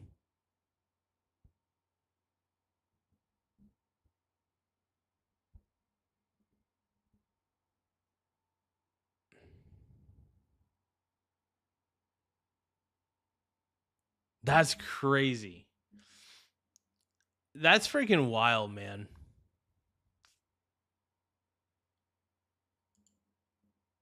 That's too extreme, man. That's wild. That guy, I mean, you know what's really crazy is he was probably in on it too with his wife in robbing you. I just feel like that's what I believe at this point. It's just the only thing I believe at this point with this whole situation. Party, and we're united on the major issues facing America. When you go camping at night, you're not supposed to put the food in the tent. But I'm glad that TJ's okay ultimately. It just sucks that guy had to be a piece of shit. And you know what's funny? What pisses me off, really, is that this happens to TJ, not just in that scenario, but this happens to TJ when he goes to those Democrat protests, or the anti-Trump rallies, I guess you could call them, the woke boomer fest. When he goes to those, man, dude, a lady like legitimately tried to push him into traffic. Like, she actually did push him out there. Luckily, he didn't get hit, thank goodness. But he could have. And the point is, it's just so frustrating that people are treating a good dude like TJ like shit. TJ's a good man. He's a good dude.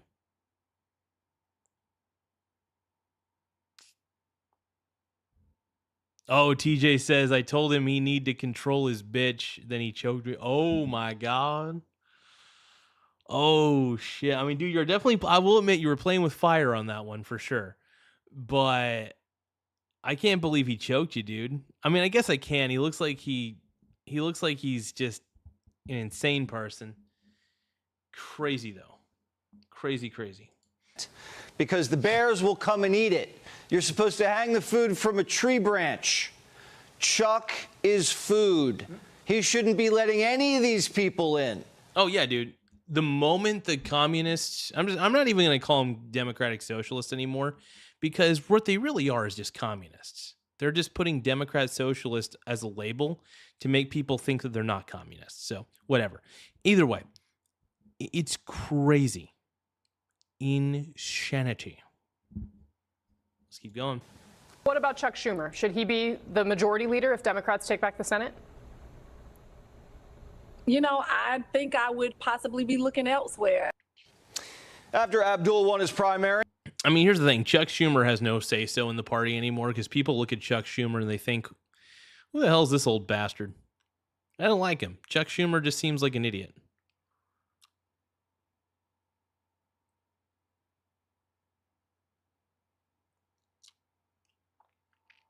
Yeah. That's wild, man. Honestly, freaking wild, man. I don't know what to say.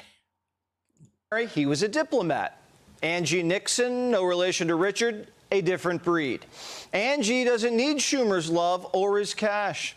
Angie only has eyes for one guy.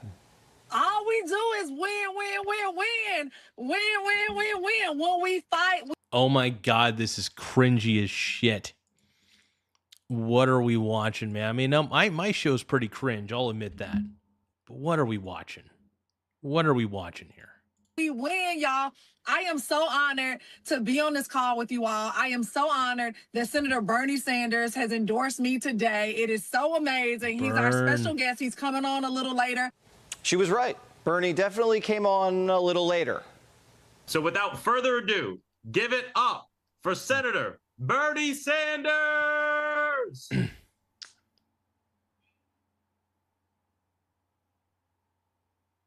So sorry, that was the most incredible ask we could have done, Congressman Frost, but we are having technical difficulties.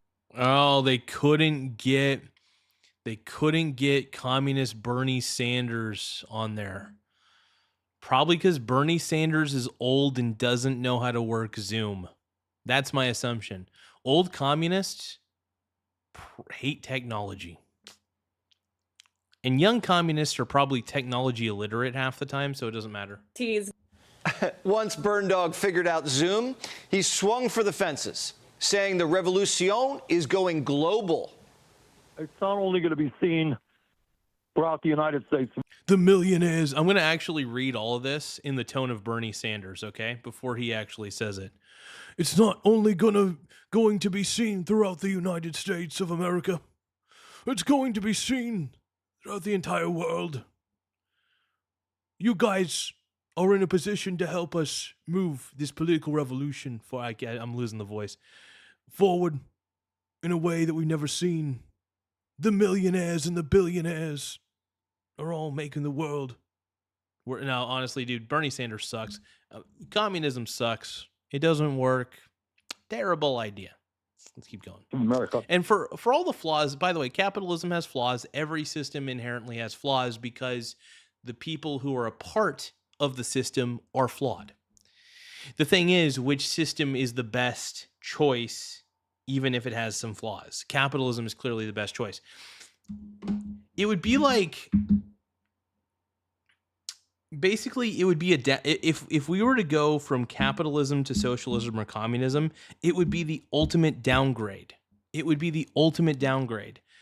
I mean, seriously, I'm not saying capitalism's perfect, but if you go to communism, that's like hitting a low. Like, that is hitting a low right there, an incredible low. It's going to be seen throughout the entire world. You guys are in a position to help us move this political revolution forward in a way. Hezekiah says, my eyes burn. Hezzy, what up, man? We got Hezzy in the house, dude. Hezekiah. That we've never seen. Bernie's commie. The millionaires and the billionaires. I love doing that voice. I don't know why. I love doing that voice, though. It's hilarious. Hezekiah says, I'm not paying for that downgrade. Dude, it's a downgrade. It's a downgrade.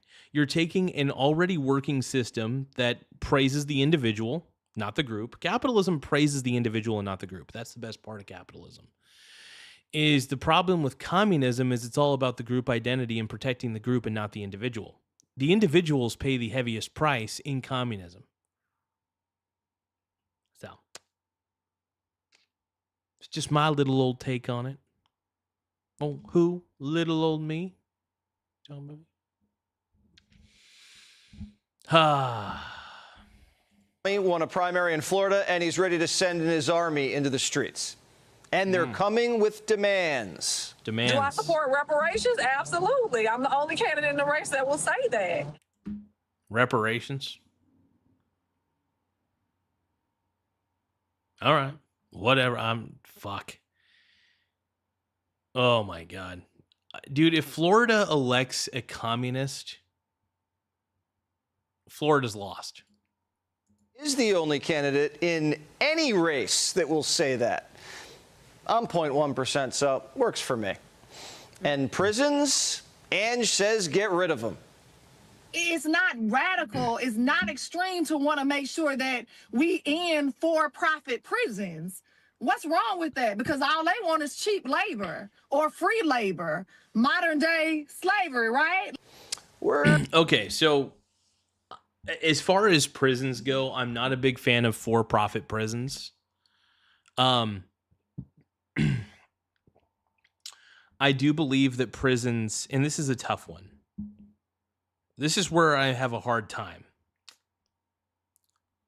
Should prisons be run by the government? Should prisons be owned by the government? That is the question. That is the question. I can understand people's desire to not want to have for-profit prisons. I get that. I'm a big fan of capitalism for the most part, but when it comes to prisons, I do think that should be, and I may be wrong on this, but that should be under the jurisdiction of governments themselves overall. Maybe that's just me. I don't know. That is one that I don't have a fully formed opinion on. Just a hunch. Just a hunch. But I do believe that we should have prisons. Absolutely. We should have jails and prisons. Because there are shitty people in our society that'll do really shitty things over and over and over again. As the Pareto principle suggests, 80% of all the crimes are committed by 20% of the people. And 20% of the crimes are committed by 80% of the people. Meaning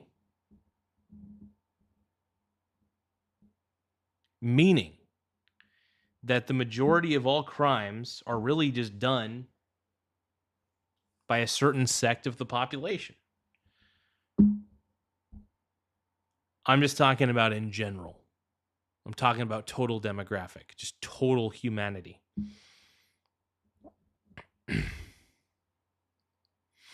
Travis Murphy says, hi, what up, Travis Murphy?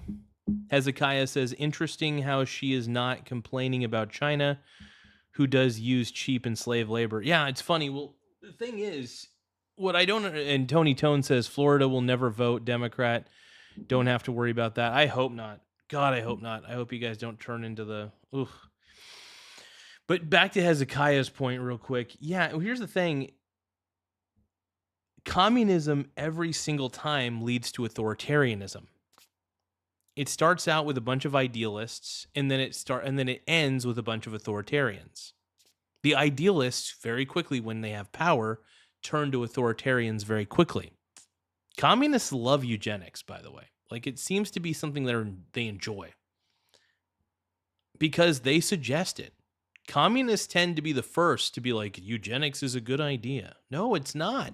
It's a terrible idea. Eugenics is terrible. Anyway, I sound a little whiny because I was like, it's terrible. But whatever. We're getting the feeling that Ange, not a big fan of the white man. When Charlie Kirk was assassinated, she went cray-cray. Our chains are racism, which is something that Charlie Kirk stood for. Our chains are attacks on the Muslim community, which is something that Charlie Kirk stood for. She's crazy, dude. Crazy. Hezekiah says that's because they love population control. That's obvious as hell. It's obvious as hell. But I mean, good that you point that out, brother. Hell yeah. But Hezekiah's right.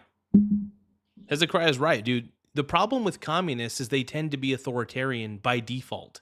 They tend to be the first people that love to tell other people what to do and how to live their lives and force certain things down people's throat. Granted, I'll admit, I love giving suggestions and selling ideas to people, but I would never in my wildest dreams want to force people to live a certain way. Granted, do I like to sell people on a certain way? Absolutely. 100%. Do I want to force a certain way on people? No. The problem is communists want to control everybody. Asmund Gould said it best. They don't hate the police. They want to be the police. They don't hate the Nazis. They want to be the Nazis. That's what I think about the Democrat Party ultimately, and I agree with Asman on that. They don't hate dictators. They want to be the dictators. That's the point. They don't really hate the fact that those things exist, those people exist. They just hate the fact that they're not the ones doing it instead of them. The communists want to be the police. The communists want to be the dictators. The communists want to be the Nazis. Tahoe OG gifted me a treat for 5 jewels. Thank you so much. But no, I do believe that communists and socialists inherently are very controlling people. I've met a lot of communists and socialists, very hardcore ones, and they tend to have very controlling personalities. They tend to expect you to act in a predetermined way, and it's extremely frustrating. Typically, you have to walk on eggshells around these kinds of people. My dad's a great example. My dad thinks socialism's a good idea. I have to walk around eggshells on him. And if you don't live your life the way that he thinks you should, he gets pissed. And I tell him to fuck off every time. I love my dad, but I got to tell him to fuck himself. You know, sometimes you got to do that. And yeah, because he barely lives his life right. Why the fuck is he telling me how to live my life? You know, so it's like, I take the time to study rich people. My dad takes the time to hate them. There's a big difference between my dad and I. I'm going to go on a bit of a rant about my dad. I love him, but I got to rant about him. My dad has spent his whole life hating people that do better than him. Seriously. Anybody who is financially in a better position than he is, he becomes envious. He becomes hateful. He thinks they're all crooks and bad people. But if you're at his level or below, you're a good person. My dad has a very socialist, communist way of looking at things. Me, on the other hand, I study rich people. I'm fascinated by them. I want to know how they got to where they're at. I don't envy where they're at. I know how they got there took work. It took real work. And thank you, Mr. TJ, for the W for 10 jewels. Mucho apreciado. Thank you, brother. But what I'm trying to say is it takes work. It takes work. And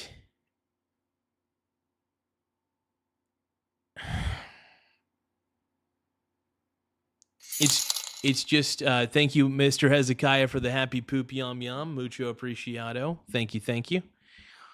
But it does take work. It really does. And that's the point. That's the thing that my dad doesn't see. And the reason that my dad could never be rich, it's not because he's incapable. A lot of people are very capable of at least being wealthy to a reasonable extent. The problem is my dad has spent so long hating people who are wealthier than him that he never took the time to learn from the people who are wealthier than him. That's the difference between my dad and I. My dad claims to be open-minded, but to be honest, he's one of the most close-minded people I've ever met. Granted, I could be very close-minded myself, but I do admit that I'm close-minded from time to time.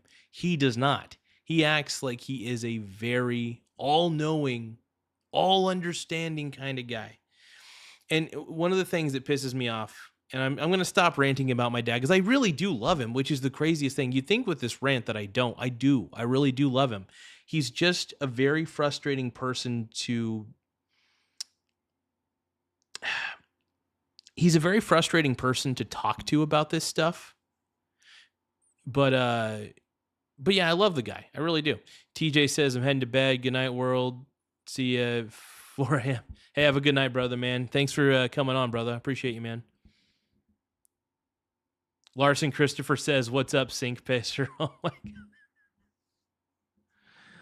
You guys are killing me, man. Thank you, Larson Christopher. I love you, brother. So here's the thing. I love my dad. I really do care about him a lot, more than you guys realize. He's been an example in my life of how not to live, how not to act. My dad is so busy judging people who do better than him that instead of judging those people for doing better than him, he could have took the time to do better for himself. That's where I always have trouble relating to my dad, because he spends his life envying other people, whereas I spend time studying people who are doing better than me, not because I hate them, but because I want to understand them. I want to see what they did. What are their systems? What are their philosophies? Because they seem a lot happier than me. They seem a lot more wealthier than me. Why should I be mad at them for having a brighter candle than me? I should be curious more than anything. I'm putting out some deep conversation here. This is it's tough to teach an old dog new tricks. My dad's older. He's set in his ways. He's set in his ways completely. He'll always think that just because he can't do something, that nobody else is able to do it. And if they are able to do it, they're a crook and they cheated. That's my dad's mentality. That's the problem. And I wouldn't call it an old school mentality. I would just call it a mentally challenged mentality. I just don't think it's a good mentality. Like I said, I love him. I care about him. I find him to be very frustrating. It's just, my dad tends to think he can tell me what to do. And then I have to lecture him. I'm like, dude, you don't know how to live your own life, right? Why are you telling? It's like back in the day, my dad expected my brother and I to go to college.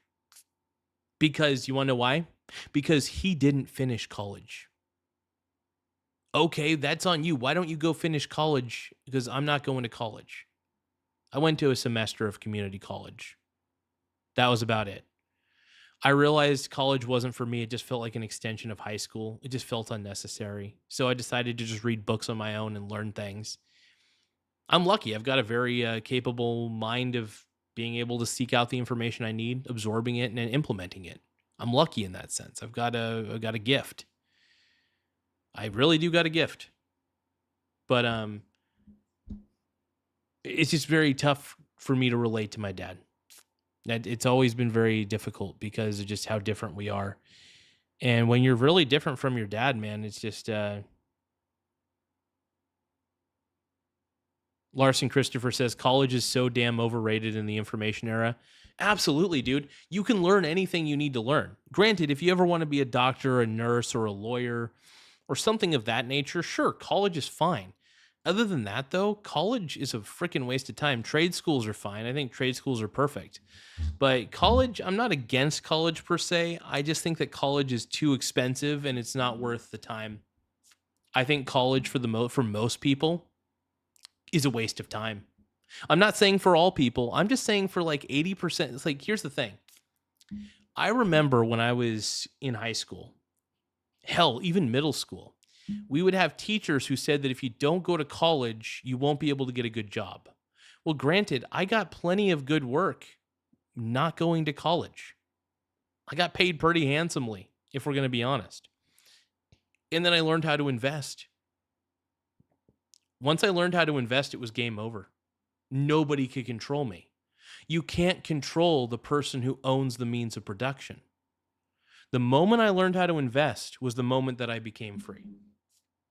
And it was game over. I started racking up assets. I would do work all the time just to get more money to put into more assets. I would keep diversifying my portfolio. And now I have a portfolio that's virtually indestructible, mainly because I'm a part of all asset classes that I could think of. And yeah, that's the smartest thing I could do, dude. Did I get it at Walmart? Yeah, I mean, I got it behind a dumpster at Walmart. Just kidding. No, but overall, it's like I'm very proud of myself for what I've been able to accomplish. I turned into a fantastic investor. You know, nobody can control me. I mean, people can technically try to control me, but they're going to have a hard time doing that. ET says, I got the pee bottles you sent me, Garza. Thank you. So, and this is one of the reasons why, by the way, I do have some issues with people like Sal and most of those Democrats that are out there on Facebook, because I don't go on Facebook very often. And I keep hearing from a ton of people that Sal keeps talking about me. I'm like, what does he want? What does he want from me? Like, is it because I'm doing my live stream? Does he hate my live stream? Of course he hates my live stream. He doesn't like me. And that's fine. You don't have to like me. Just go the frick away. Just go do your thing. But no, Sal is one of those people. I think Sal is one of those people who envies other people. Like, I don't like being around people who constantly envy other people and who are constantly, and I do believe that Sal is a grade A narcissist. Like the dude, I mean, like, don't get me wrong. I'm a bit of a narcissist myself. Okay. But, dude's a narcissist more than anybody I've ever seen. Sal is. So I don't know. To those who know Sal, which I don't know, if anybody in my chat actually knows Sal, dude, something mentally not right with that guy. Just something mentally not right with that guy.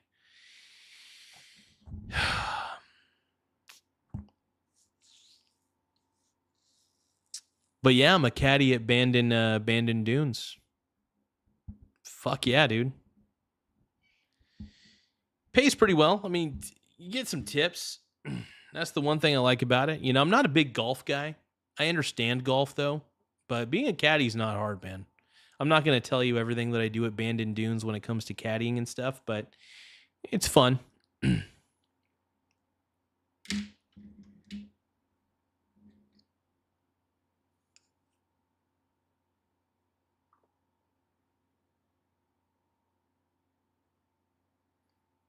Give me 1 second, though.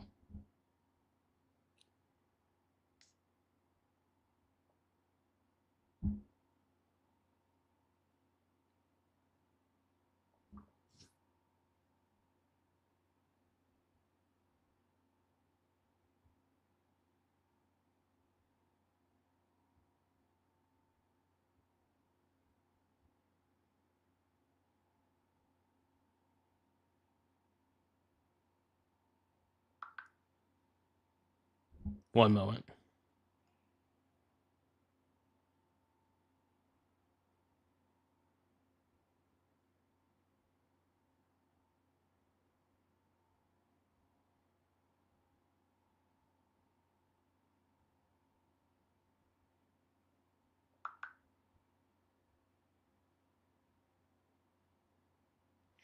But yeah, no, working at a Bandon Dunes, though, it's pretty dope, man.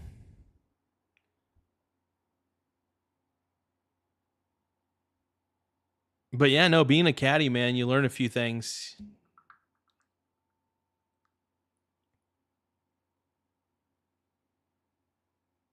Hey, ET, stay away.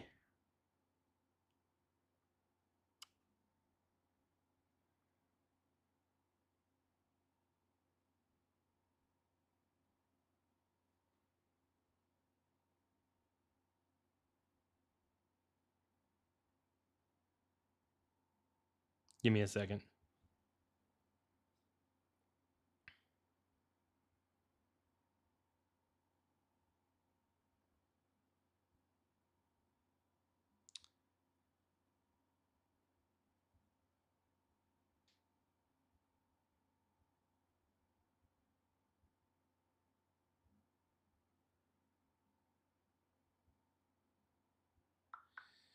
So the one thing I do want to say, working at Bandon Dunes as a caddy, I know that people really can't harass me there because you have to pay money to get into Bandon Dunes. You know what I mean?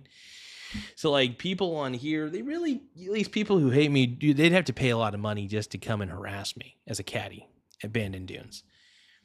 But yeah, no, it's a fun little thing, and I have a blast with it. It's not easy being a caddy. It's not easy being a caddy.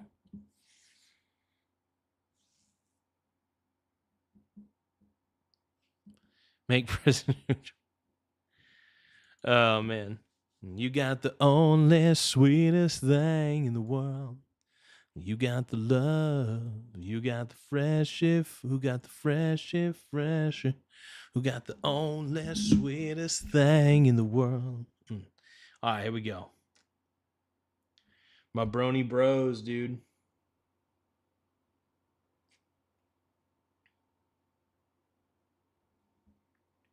If you are my brony bro, say hell yeah. If you acting like a hoe, say hell yeah. All you guys are brony bros. What the hell? Damn. My short videos are getting a lot of views, though. Hell yeah. Very excited. Yeah, I'm trying to really increase my YouTube short presence a little bit. It's kind of fun. Oh, dude, don't be doing that. ET, don't be doing that, man. Larson Christopher saying make Prison Hooch worth it. Oh, man. Oh, boy. Our chains are anti-blackness. Our chains are misogyny, which is everything that Charlie Kirk stood for. Oh, my God. Angie's main agenda, if she gets elected. What is wrong with this person, dude? This is crazy. These woke people, man, they get crazier and crazier. Take down Trump. She says it's kill or be killed. So my short-term goal is going to the Senate to help kind of right the ship, to be a stopgap to really stop Donald Trump. Because again, I think he's not trying. Crazy, dude. It's just insane. Insanity.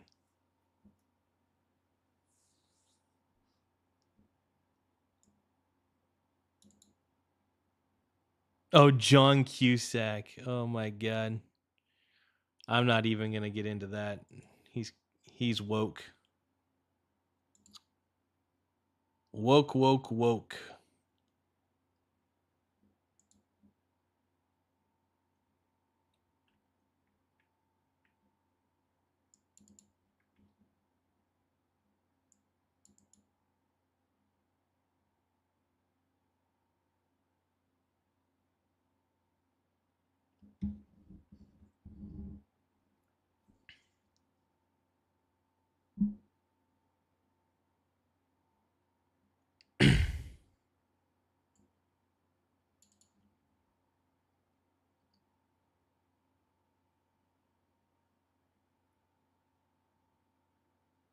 Hell yeah, Tylord. Hell yeah.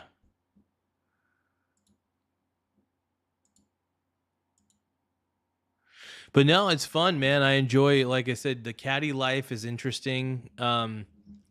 It gets weird sometimes. I mean, I can't tell you, for instance, like I can't actually reveal, like celebrities actually come to Abandoned Dunes. It's wild.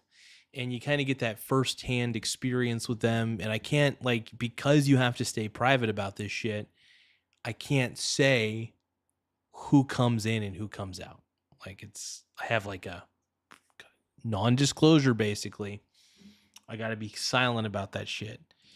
So there's definitely, there's a code of conduct and stuff like that. So it's really fun. I enjoy working at Abandoned Dunes, though. Very entertaining place to work. Very fantabulous. I freaking love it. It's different. It's a different environment than I've worked in before, but very fun. Very, very fun.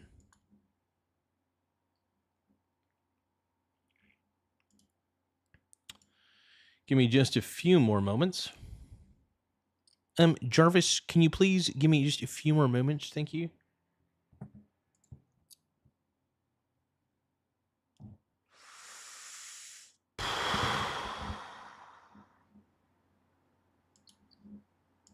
And I've been drowning in the river, try to soothe my soul. Take me under, take me deeper, but I choose to go. I can't see it any clearer, I said long ago. Down here underneath the surface, you're my only hope. If you remember me, everyone else can forget. Everyone else can forget. Until then I have nothing, 'cause I'd rather go blind than want you. Let's see here. ET saying stop lying. Hey. All right, let me do my thing. Let me do my thing. Okay? Calm down. Just calm down. Yeah, you know, I'm kind of an idiot for talking about my work on my show. But it's fun, dude. I like being a caddy. It's kind of interesting work, dude. Not for the faint of heart. It's a pretty easy job. I mean, there's a lot of walking involved, but being a caddy's cool, dude.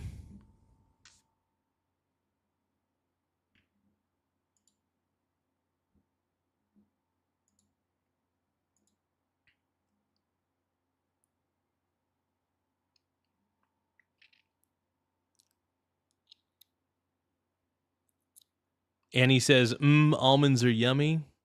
And then random, my boy Tylord says, right, Annie? Hell yeah, dude. Hey, don't talk about my jars, bro. Give me a second.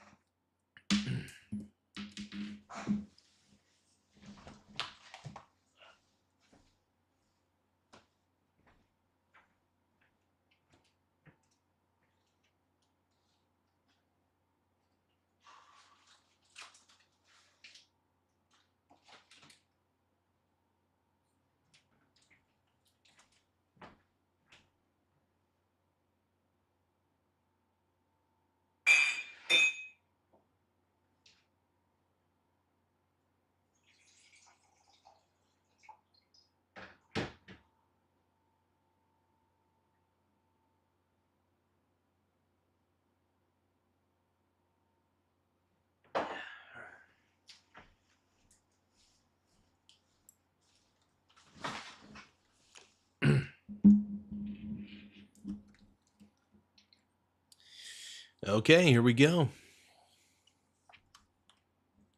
Let's go. Let's roll. Hey, dude, how did you know what I was about ready to do in that sink, bro? To leave, and we need to send people there who are bold, unapologetic fighters, because quiet status quo, timid leadership is not going to help us in this moment when these people are actively trying to kill us, right? Oh, God. Poor Carville. Crazy. He was up and out of bed when we interviewed him on Monday. He had gotten over his Abdul slump and was finally feeling peachy. Told us to ignore these commie fools. They were microscopic. Well, hopefully. But I'm starting to think, man. I'm starting to think the communists are taking over.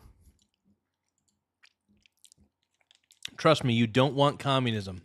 It's a shitty system. It is a shitty system. The reason that people flee communist countries to come to America is because they want to go to a country that doesn't have the shittiness of collectivism, communism basically, ruining their fucking government. It's as simple as that. Then Angie won Florida, and he's back to being bedridden. Not even Democrats. I wish they'd take the word Democrat out of their name. I have no idea why the Democratic Socialists, if you hate the Democratic Party so much, well, then don't use our goddamn name. Go think of your own name. Angie's got her own name. Yeah, they just got to call themselves communists. Just call yourselves communists. That's all you got to do. They should start the Communist Party of America or the Socialist Party of America. Oh, the irony. She is a small businesswoman. Would you call yourself a capitalist, or do you reject capitalism? I live in a capitalistic society. I'm a small business owner. I like to make money. I don't see what the problem is. So are you a capitalist? I'm a capitalist who believes that we need some strong regulation. No.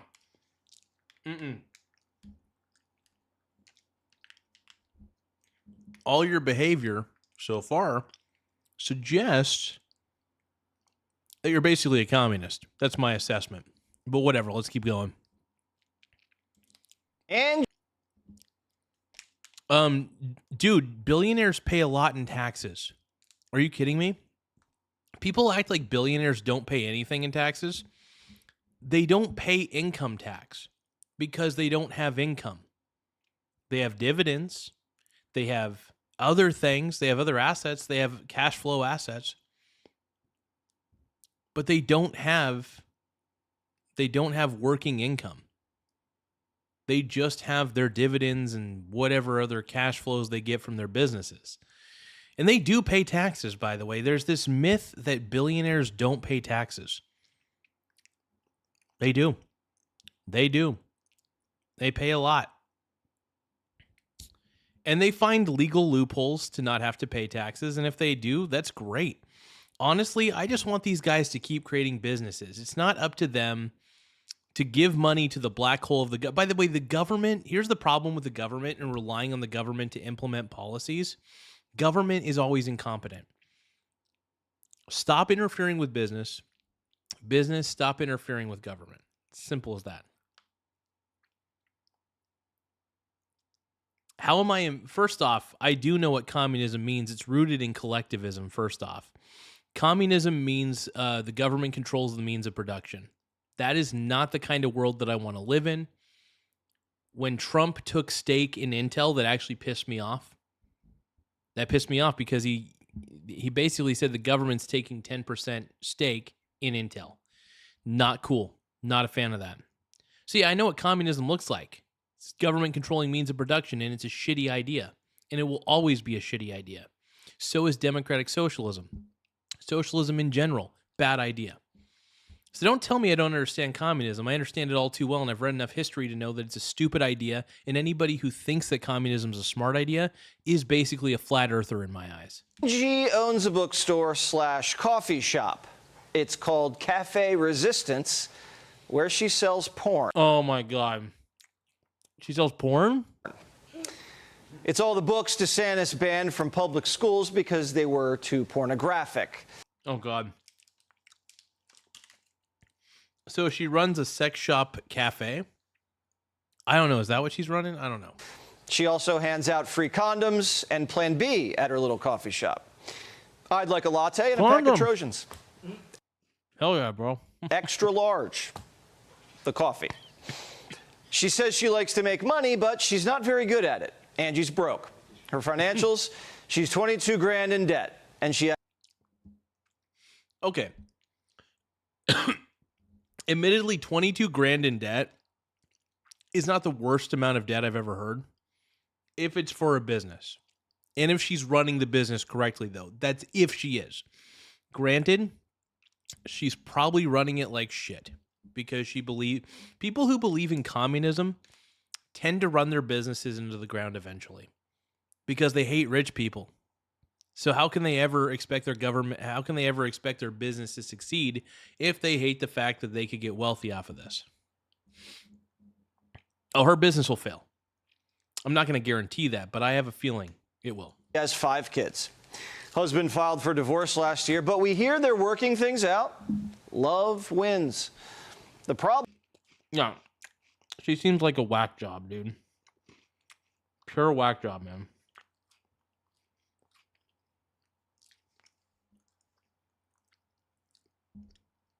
Give me 1 second. There was something I had to look up. Oh, yeah. So I've been using ChatGPT to find underdogs in sports betting. I'm not going to go into my theory because I don't want to promote it. Because I don't think they like us to promote. Hold on. I got to fix something.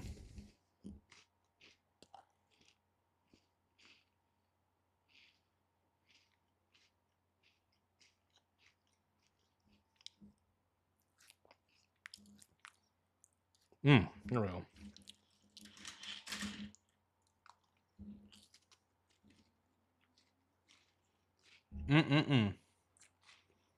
All right. Did I win anything or did I lose? I probably lost something, but.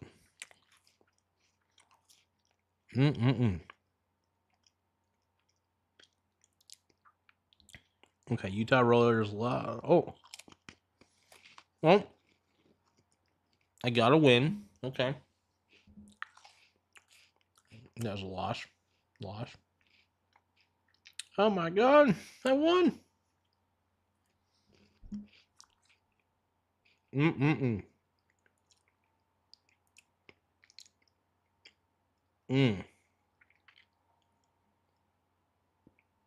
Well, see how well I do. 1, 2, 3, 4, 5, 6, 7, 8, 9, 10, 11, 12, 13, 14, 15, 16, 17, 18, 19, 20, 21. Okay. So I still have quite a few bets. It's fun. Hell yeah. Wait a minute.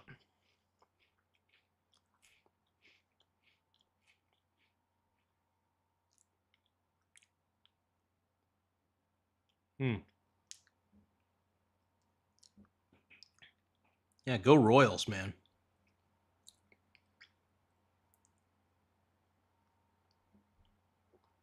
But yeah, there's been a few of these that I won handedly.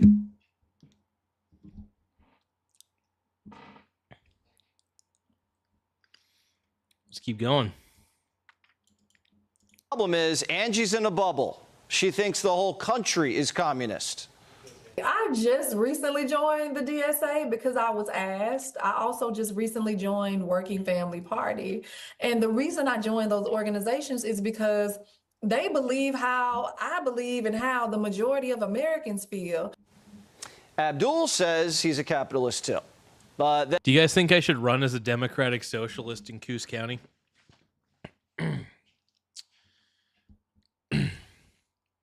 Dude, Angie is a communist. Sorry. That's my opinion. I'm not sorry at all. That's my analysis, dude. Why would you guys defend a person who clearly believes that communism is a good idea? Communism is not a good idea. It's terrible. Come on, people. Grow up. Grow up. Then wants to tax the rich out of existence.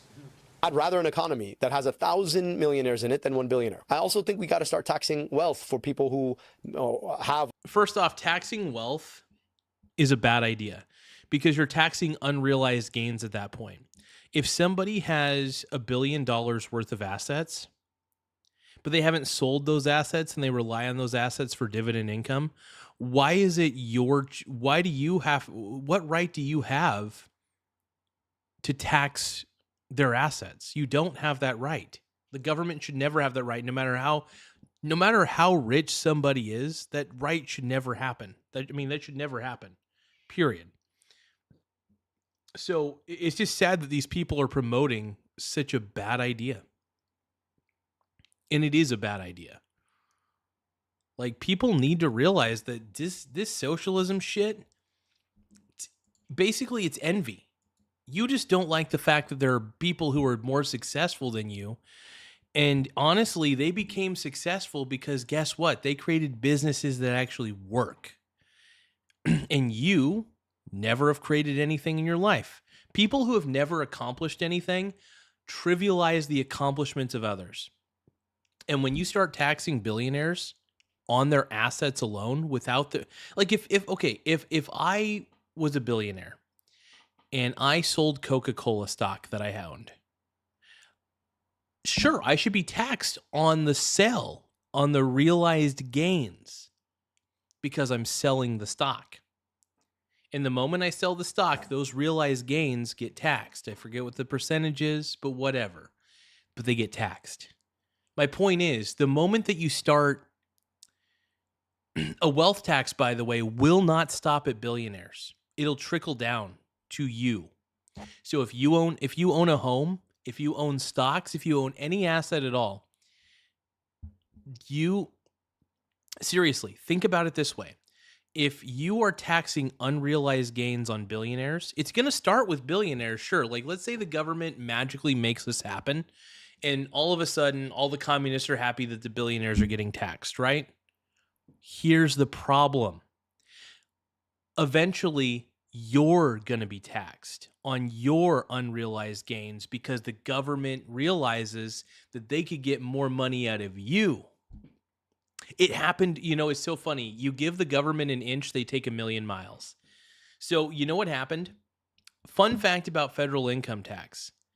Federal income tax, when it started out, it basically was implemented on the richest, like John D. Rockefeller kind of people, right? And people were like, yay, yay, they're going to pay federal income tax, tax the rich, yeah. And then you know what happened? The government started to realize years later, they're like, okay, we've been taxing the Rockefellers and shit. Let's tax everybody else. Let's do this federal income tax that we've been doing towards the richest 1%. Let's do it to everybody. So now federal income tax is a thing and we have to basically abide by it. And the same thing will happen. Mark my words. If you make this wealth tax a thing, if there is a wealth tax on billionaires and trillionaires or whatever, it's going to come back to bite us. It's going to come back to bite you and me. Trust me. Because it always, the government always says, don't worry. Don't worry. Hey, we're only going to tax the billionaires and trillionaires. Shh, go back to bed. That's what they're going to do. But seriously, federal income tax started out way back in the day with the top 1%. And then look where we're at now. We're all paying federal income tax. Yippee! J-Man says, facts, big facts. Holy shit, I'm subbing. Thank you for the subscribership, man. Thank you so much, man. J-Man says, they said the 1% was going to pay income tax. Look what happened. Yep, we all pay income tax. Exactamundo.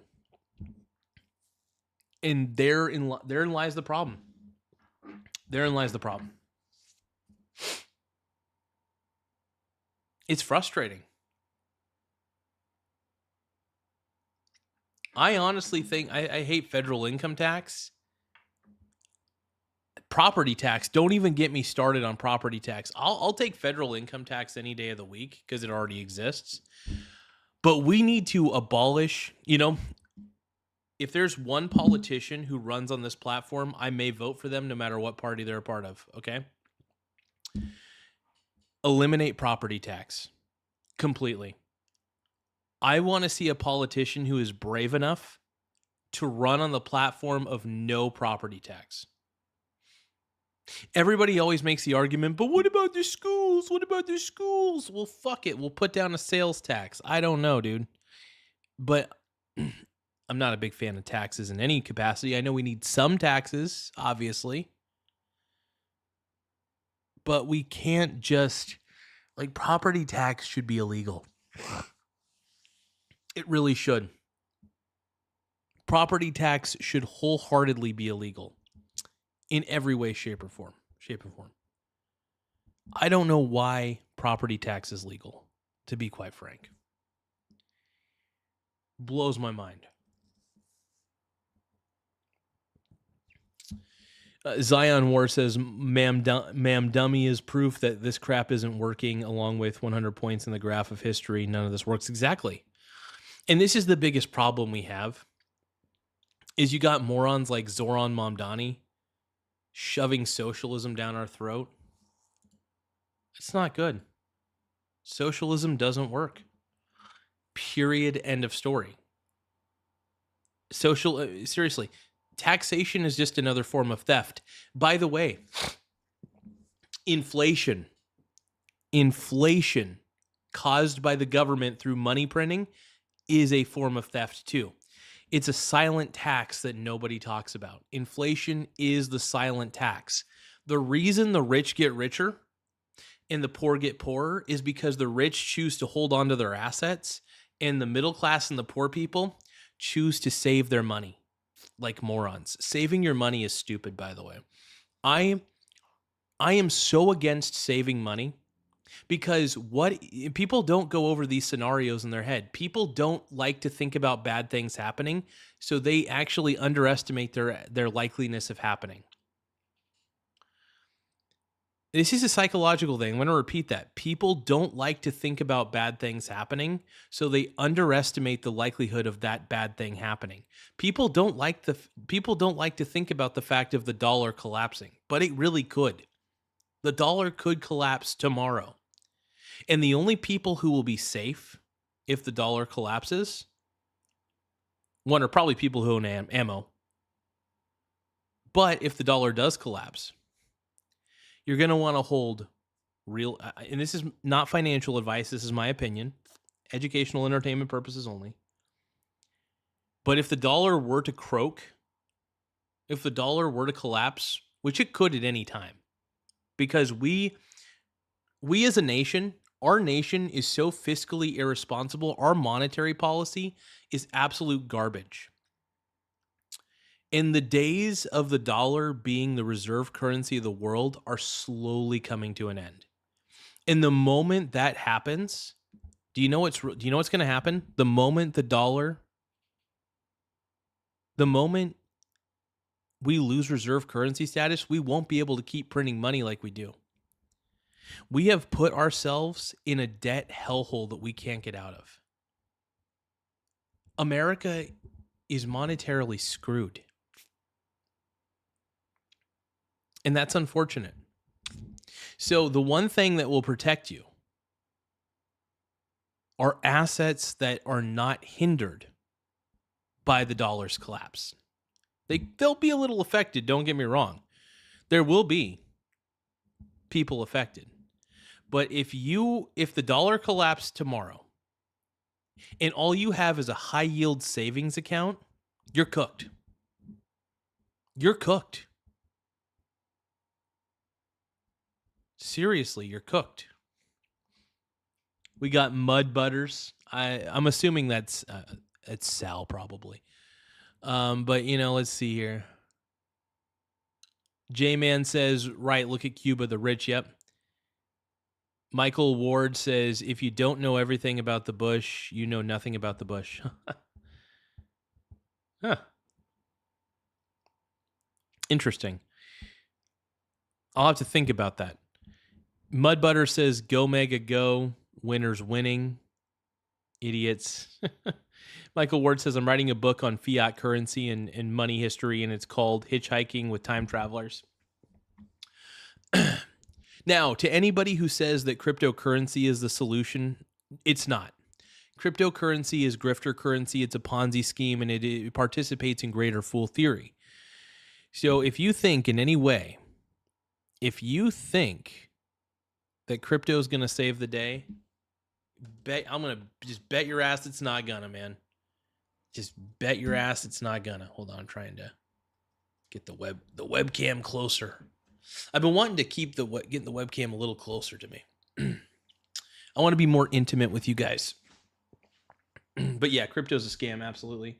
Mix Atlantic. Yeah, exactly. It's so funny. I love watching cryptocurrency go up in value. Not because it is valuable, but because everybody's still participating in the Ponzi. But yeah, it's a total Ponzi, man. That's the thing about crypto. Crypto is grifto in so many ways. And it's sad that people don't necessarily realize that. Mud Butter says Trump gained $1.4 billion from crypto while grifting investors $4.4 billion in 1 year. Honestly, if you invest in crypto, you deserve to lose all your money. Here's the thing. I'm not a big fan of Trump being a part of crypto. It pisses me off. It really does piss me off to no end that Trump promotes crypto. It really does. Cryptocurrency is a scam. We all know it is.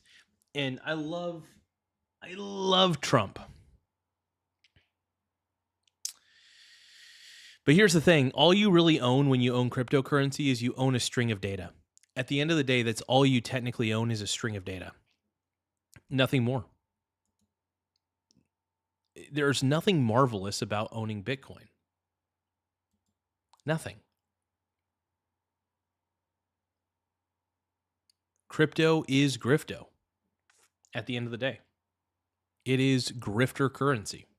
Of over $100 million. I mean, at that point, what even are you going to do with more money? What are you going to do with more money? Whatever we want. We earned it. Maybe we'll start a business that sells you stuff and creates a lot of jobs. Maybe we'll give it to charity. Maybe. The thing is, people always assume that paying taxes is a good thing. Granted, you should pay your taxes because you have to. But honestly, you know that when you're giving your money to the government, you're giving it to a black hole. You're putting your money in a black hole. You're not going to get any representation from it. You barely get any representation from it. It's taxation without representation, dude. That money that you're sending to the federal government, you know what they're doing with it. Nothing good. Nothing good.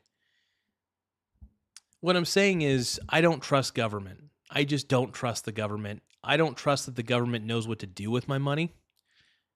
They don't know what to do with my assets because they're uneducated buffoons and all they know is how to tell people what to do. That's all they do. That's really it. It's super simple. We as human beings tend to overcomplicate shit when in all reality, things are a lot simpler than they appear. We'll give it to our children when we pass away. It's actually none of Abdul's business what we do with our money. In a capitalist country, you get paid when you create value for other people. You can't put a limit on value. But Abdul talks a big game, and he has Schumer running scared. El Sayed has brought in new energy and new talent into the Democratic Party. Abdul has a lot of energy, there's no doubt about that, but there's I mean, this Abdul guy seems kind of like a grifter to me, but I don't know. Most people think I'm a grifter, so that kind of makes sense. Maybe grifter recognizes grifter. I don't know. Is that the case? Grifter recognizes grifter. Hell yeah. Let's go. It's a trade-off. You bring guys in like Abdul and Angie into the tent. Some people leave the tent. Oh, you guys, don't forget to tap the gift button. Send a happy poop yum yum. Happy poop is the gift of this channel. If you guys think that I'm doing a bad job, send me a happy poop. Tap the gift button. If you think that this show sucks, send a happy poop gift. If you think this show rocks, send me some sparkles. Send me a star gift. But if you think this show sucks, send me a happy poop yum yum. All right? 8% of Democrats in Michigan say they're voting Republican because of Abdul. The stuff he said in the past, kind of freaking people out. I don't have to Yeah, and that's the thing. Most people are going to see a crackpot like Abdul, and they're going to be like, nope, we're going to vote Republican. I voted Democrat. They're going to say to themselves, I voted Democrat my whole life, and now we see these crazy communists taking over the Democratic Party. Hell no, we're not voting for that.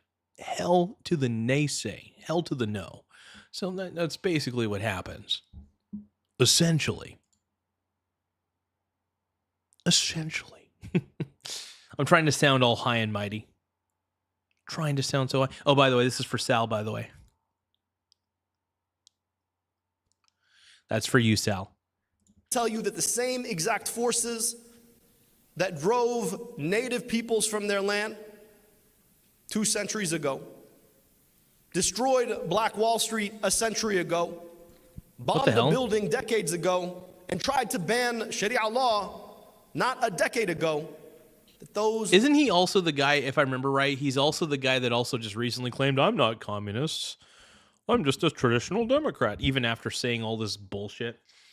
This guy has been a socialist communist for a long time, man. Michael Ward says, tell the deep state.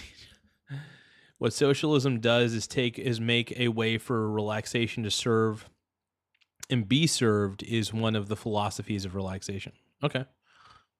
Fascinating. Mandy says, do not become the UK America. And Medicare for all doesn't work. It failed in Australia, Canada, and the UK. That's good to know, too. It's good to know. Forces are alive and well today. Maybe I'm misinterpreting this, and I want to be fair, but it sounds like Abdul's saying banning Sharia law is white supremacy, and white supremacy is alive and well in Michigan. What? This pastor in Dearborn has... I don't even know what's happening anymore. What the hell's happening? Had it. I want you to prove to me we're not up under Sharia law. Will you denounce, Councilman O'Reilly, will you denounce Sharia law? Will you denounce Sharia law? Will you I know you won't. Will you denounce Sharia law? Will you renounce Sharia law? America, we have lost this city. This is a city that is no longer up under American laws. We are up under Sharia law, and we will not have it anymore. Enough is enough. Now, I know Abdul... Shit, dude, that's wild. families from Africa, but this is the kind of stuff that pushes people out of the tent. And Democrats need blacks badly. Trump already peeled some off, and they're not going to hang around if this party moves further left. It is clear the Democratic Party is at an inflection point right now. What's one way? The Democrat Party literally is having a civil war. All the communists are coming in and saying, "Oh, we're gonna make things a Stalinist Marxist dream," and then the Democrats, the established Democrats, are like, "Oh shit, we have to keep saying that we're a big tent party, but it's not. Democrat Party should not be a big tent party." That's what they're trying to. All the established Democrats are like, "Oh, we got to make it a big tent party." No, you don't, dude. No, you don't. Some ideas are so stupid that they need to be shut down. When I say, and by the way, ideas that are historically proven to be bad, we're talking about historically proven to be bad. Socialism has historically proven to be a shitty idea. Communism, historically proven as a stupid idea. It doesn't work when it's implemented. It seems like a good idea on paper, but to those who are uneducated in history, uneducated people love communism. In fact, the most uneducated people I've ever met, and the irony is the most educated people through college establishments, it's funny. A mixture of uneducated and educated people seem to love communism. And I'm thinking to myself, oh, fuck. Your stupid hippie professor in college brainwashed your ass into thinking that a stupid idea like communism, which honestly gets a lot of people killed because communists love eugenics, because communism turns to authoritarianism, boop, just like that. It doesn't take that long. It doesn't.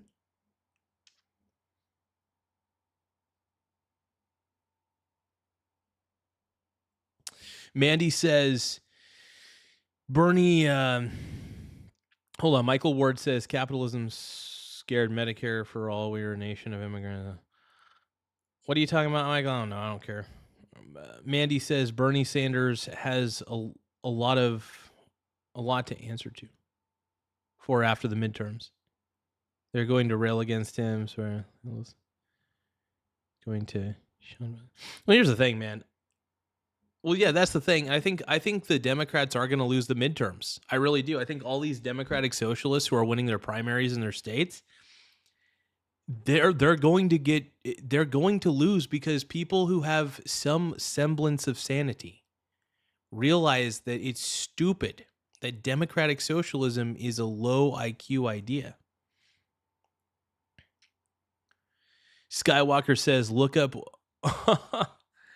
Well, we know why, because Democrats are easy to manipulate. Skywalking 297 says Bernie Sanders is a millionaire who plays the working class hero. Absolutely, he does. On the weekends, yeah, he does. You know, it's so funny. Bernie Sanders pretends to be for the working class, but dude, the guy's been in government for forever. You know, he's just been in government forever, and that's all.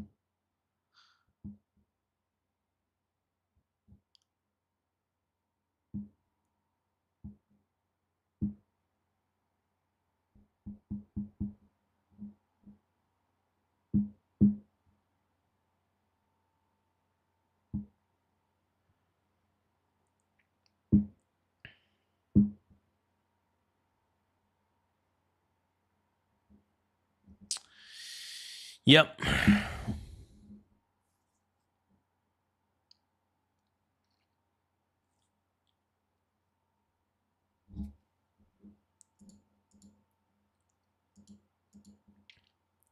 Your party needs to course correct in the next Congress? Our party has to become more. Hold on, let's see. Medicare didn't work in Australia. The middle-class working families pay for it and got shut out, and their doctors opted out because they couldn't keep the doors open in the bulk billing refunds. Crazy. Freaking crazy. More progressive. How much more progressive can the party get? Do you support Medicare for all? Yes. Raising taxes on billionaires. Yes. Breaking up corporate monopolies. Yes. Canceling student debt. Yes. A date. Jeez, Hassan, you know, it's a new low when you. I love how people, the Democrats are so out of touch. They think that Hassan Piker's the Joe Rogan of the left. Dude, Hassan Piker is an insane person. Holy shit. Data center moratorium. Yes. Codifying abortion. Yes. Abolishing and prosecuting ICE. Yes. That's Aisha. She just won Swalwell's seat. The communists are up and down. It's crazy, man. It's funny because all the modern Democrats now they're such pussies. The modern Democrats in politics, they're such pussies that they're bowing down to these communists. Holy shit. Donald J. Plump says, you're fat and pasty. I agree. I'm a big boy. I'll admit it. I'll admit it wholeheartedly. Down the ballot everywhere. Chuck and the machine, they couldn't hold off the insurgency. They didn't have the money to fight the commies and the Republicans. So they're in debt, just like Angie. The RNC's heading into the midterms with no debt and over $130 million in the bank. Trump's PAC about to unleash a torrent of cash. Elon, too. Now money alone isn't going to be able to hold the House and the Senate, and Republicans have history against them. Shouldn't be this close, but it is. The president now off the sidelines in South Carolina tonight, firing up the base. Under 3 months to go. Communism versus common sense. Communism is the single greatest threat to our country in history, including World War I, World War II, Pearl Harbor, 9/11. And that's why we're going to crush the radical Democrats at the Abso-freaking-lutely. And here's the thing. People with a brain understand that communism's stupid. Straight up. Mandy says that bulk billing refunds was what the doctors were charging. The government inflation went up and the refunds didn't keep up, so no doctors offering Medicare bulk billing and health insurance and to be okay. Interesting. Let's keep going. The ballot box this November. And we're going to defeat communism in America once and we're going to defeat it. It's never worked. It's dirty. It's filthy. It's only low IQ people believe that communism works. I consider, seriously, the people who think that communism works are basically flat earthers because there's so much evidence to prove that communism just doesn't work when implemented on a government level.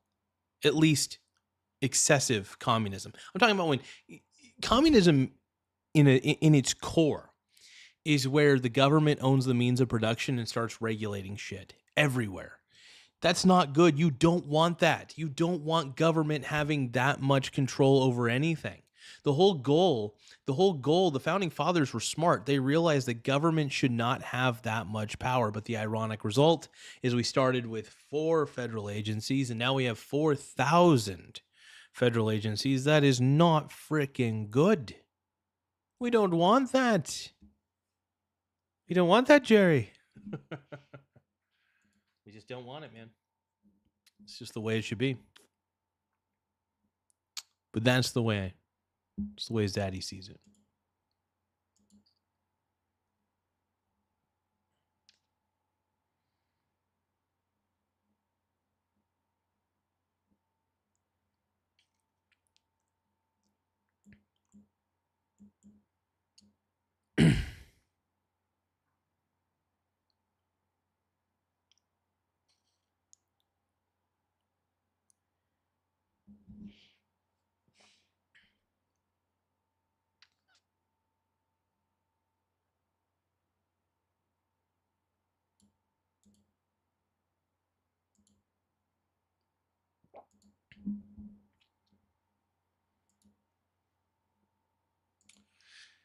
Oh man, the clown show continues.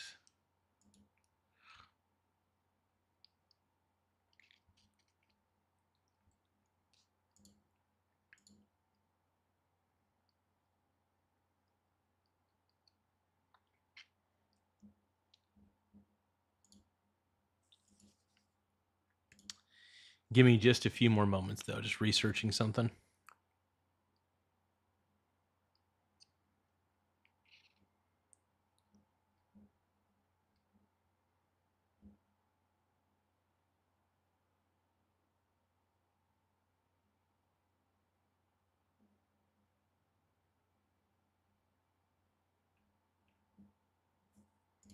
Okay.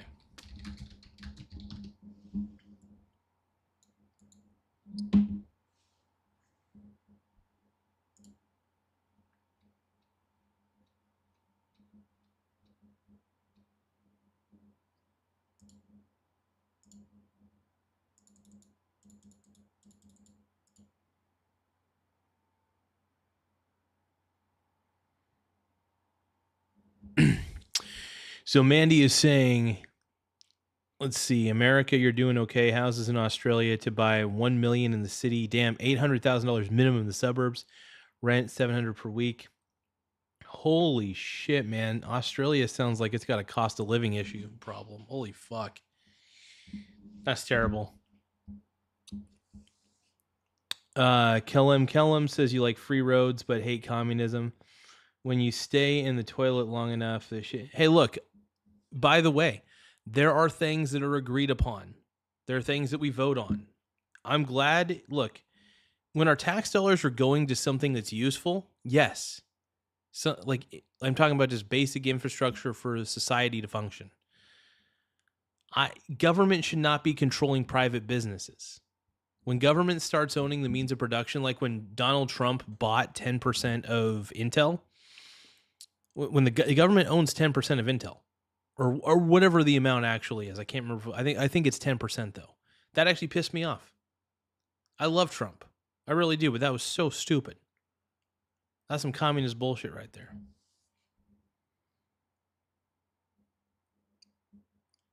Yeah, and the thing is, you know, when other countries complain about America, I don't even pay attention because those other countries don't know anything. They don't. They absolutely don't.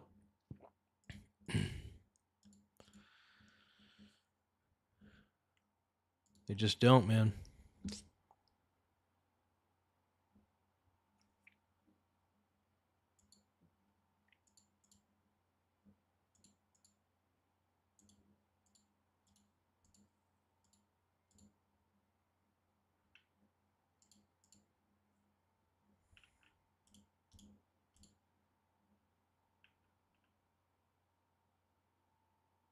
Hey, we're getting a few more people, though, coming in on the stream. I love it. More people, the better. Spiderweb says I'm getting closer to being woke. I'm the wokest man alive. I'm woker than all you guys. I'm woker than Sal. Sal is woke. Yeah, I'm a Trump fan. I've got no problem with that. Happy. Did you ever see a happy communist? Yeah, all communists are miserable. That's the one thing. Communists have the most miserable mindset to life as well. They're usually the angriest people I've ever met. Seriously. Like, I know that I'm not always the happiest-go-lucky guy on these streams, but I'm not that angry.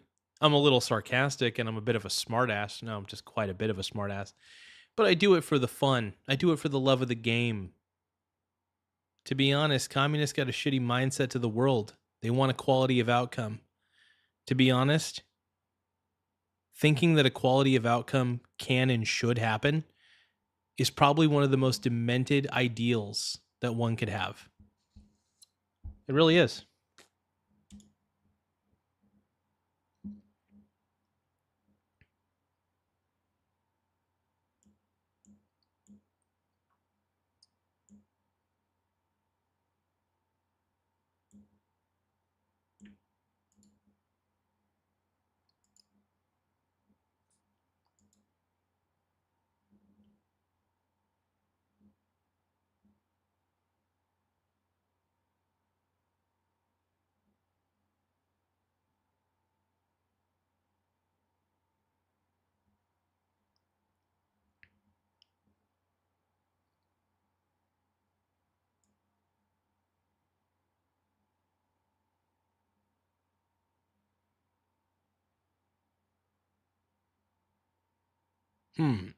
Interesting. Sorry, doing a little bit of research on this end. Jarvis, can you please let me know that I am the man? And I'm very sexy. Give me a few more seconds.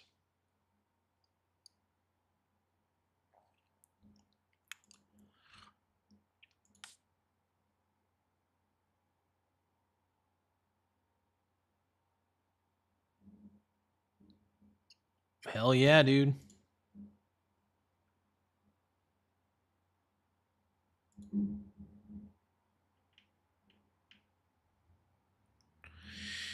Okay. Let's see.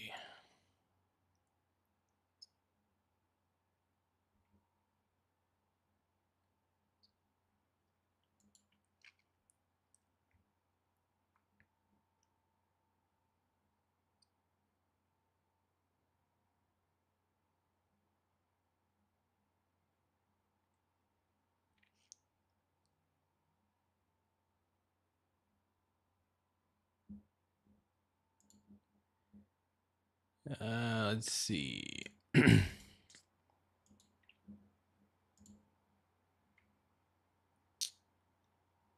Interesting.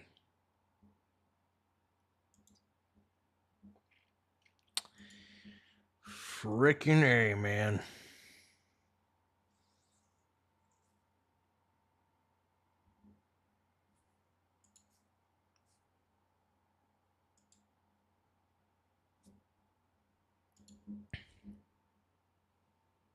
Oh, I gotta pick my nose a little bit more. I gotta give Sal these screenshots. Hold on.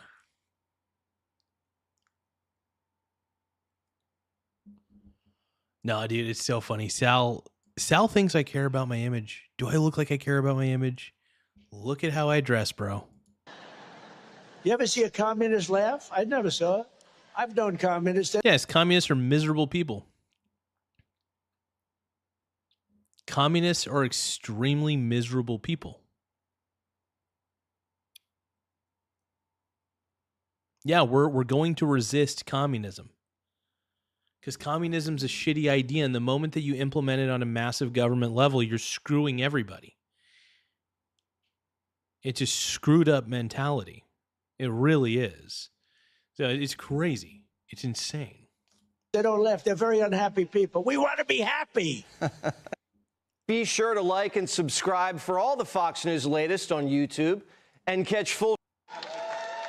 Amazing, dude. Trump's the man. Thank you, and thank you, Mr. President. Thank you for your endorsement. It has meant the world. Let's see.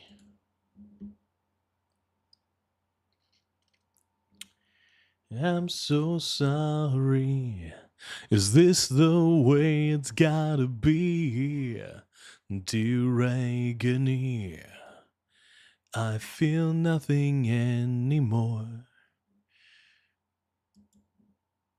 World to me. Thank you for your support.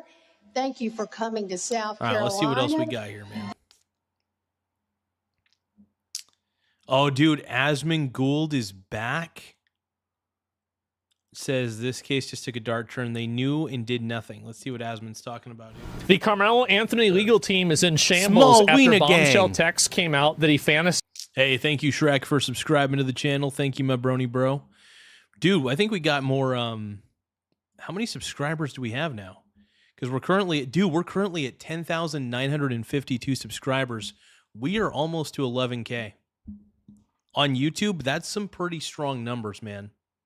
Getting to 11,000 on YouTube, I mean, 10,000 was a feat in itself, but getting to 11,000 is just as much of a feat to me. So if you guys can, please subscribe to the channel. We greatly appreciate it on here. So we're going to watch Asmund Gould's coverage of the Carmelo Anthony trial. About murder before killing Austin Metcalf. This is crazy, man. Oops. Hey, nobody's back. This convicted killer Carmelo Anthony's retrial hearing continues today. The judge is considering a trove of evidence that the jury never saw. This convicted killer Carmelo Anthony's retrial hearing continues today as the judge is considering a trove of evidence that the jury never saw, including disturbing text messages that were sent by Anthony. Todd Pyro joins us now. That's crazy. So basically, evidence that they should, it sounds like they withheld this because this is damning evidence. See, it's evidence like this you can't hold back. If you're an investigator and you have this evidence, you don't hold it back in a trial. You put it out there. But who am I to tell you how to do your job? Who am I? I don't know. What am I doing, bro? Hold on, I was getting this. Here we go. Now with the latest. Todd? Ainsley, good morning. The fate of Carmelo Anthony's retrial attempt. I think we should do a retrial and put him to execution. I think we should give him the death penalty. I don't like the 35 years situation. I think it should be death penalty. Wait, he only got 35. I haven't really paid that much attention. I just knew he went to jail, or he's going to jail. He's only getting 35 years for this? I mean, I'm sorry, dude. He intentionally stabbed somebody, and also it sounds like he was pretty preemptive. That this kid was this Carmelo Anthony kid was pretty violent. So I don't know. Let's keep going. This is crazy. So many people were defending this, which is wild to me. It just blows my mind, man. Blows my freaking mind. But we live in clown world. When you live in clown world, you get clown results. I agree with the retrial. Remains undecided as his hearing for a new trial continues this morning. What does defenders say now? They don't care. Like, you're not going to reason a person out of a position they didn't reason themselves into. The people that are Carmelo Anthony defenders are just racist black people for the most part. Yeah, that's what it is. If you go look at the Carmelo Anthony protests, it's all racist black people. That's it. You're not gonna. They're basically saying that Whitey, Asman's right. Asman's 100% right. It's good to see Asman Gould back, though. YouTube wasn't the same without him. I hate the fact that he relies on Twitch. It really pisses me off. He needs to just abandon Twitch as a platform. Twitch is a low IQ streaming platform ran by woke people. All right. I think Asman needs to come to YouTube full time. If Asman Gould was to stream live on YouTube full time instead of Twitch, like he could multi-stream. There's nothing stopping Asman Gould from multi-streaming. He could stream to YouTube. He could stream to Rumble. There are plenty of services, by the way, that allow him to do that he could pay monthly for. Rumble, YouTube, X. What's the other one? Even though I hate Twitch. And if he gets banned on Twitch, oh well, because he's multi-streaming on other platforms. But yeah, no, Twitch pisses me off. Twitch is just a annoying platform. It's the most low IQ platform ever. Low IQ. You don't come to that position from a reasoned point of view. It's not rational. You just invent this. Prosecutors revealing disturbing new texts showing Anthony threatening to murder his girlfriend around the time Austin Metcalf was stabbed in the heart at a high school track meet. One text from Anthony reads, quote, "How many bullets you want coming out of your chest?" Shit. How many, dude? See, it's just, there was already proof that this kid was already a freaking... This is wild. Unreal. You say you wanted the proof, community. Well, guess what? You got the proof. You got the proof. It's always the ones you most expect. Yep. Absolutely. 100%. That's crazy. 100. He's so fucked. 100, yo. I know, psychopath. I know. Again, it's just He said, I mean, everybody could see this. Like, how come we're only learning about this now? Well, because it wasn't relevant to the case, honestly. Who could have seen this coming? Yeah, but he was such a good boy. Anthony sending What am I supposed to tell my kids? Another saying, quote, when I stab somebody. So nobody's saying this guy is gay for Michael Bolton. Actually, that's really true. I love Michael Bolton, dude. I love the fact that Michael Bolton teamed up with Lonely Island. Amazing.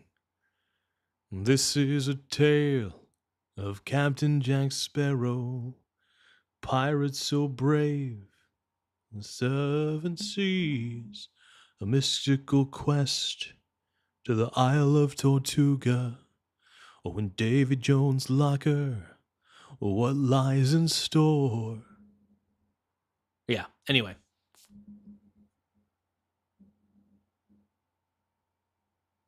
Yeah, it's crazy, dude. Adrian, exactly. This Carmelo Anthony's weird fantasies, crazy. I'm gonna lick their blood off the blade. And what an aura loss, too, by the way. I mean, you want evidence of preemptive shit. He said, when I stab somebody, dude, what? That's insane. That is these text messages are insane. E.T., don't finish that sentence. E.T., do not finish that sentence. Bruh.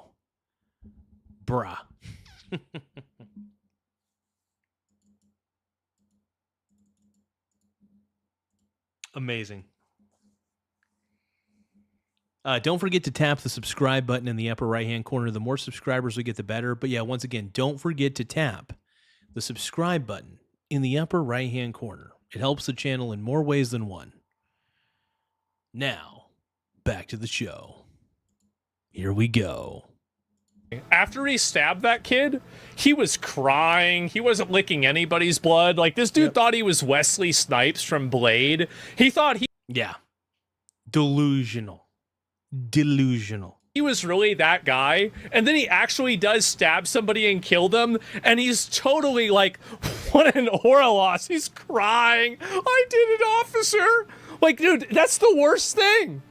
Well, I guess actually killing him is the worst thing, but this is also kind of embarrassing too, right?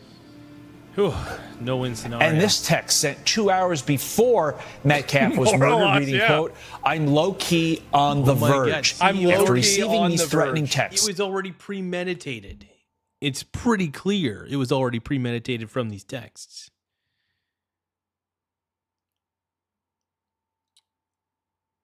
Trey says, oh my God, yeah. Well, Alec Baldwin's a psychopath. Trey, Alec Baldwin's crazy, in my opinion. Like, that guy is out of his fucking mind. I mean, I do like him as an actor because he is, I don't know, he's entertaining as an actor, but that's about the extent of it, man. Anthony's ex-girlfriend allegedly told an assistant principal he was stalking her. Prosecutors adding Anthony had a... So, okay, we got to figure this out then. So you have, so if she told the assistant principal that he was stalking her, yeah.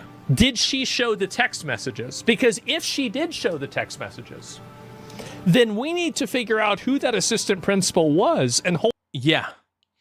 Because if this Carmelo Anthony kid was sending all these threatening text messages and it was reported to the principal,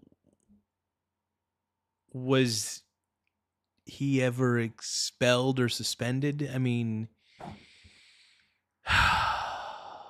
it's crazy, dude. Like, I love how a certain community is trying to frame him as the hero. He's not. He's a zero. He's basically a mentally ill person. I do feel some form of empathy for him, surprisingly. Obviously, what he did was freaking terrible, but he's not the good guy. He is the bad guy. He is the bad guy. You need to realize that, people. Hold them accountable.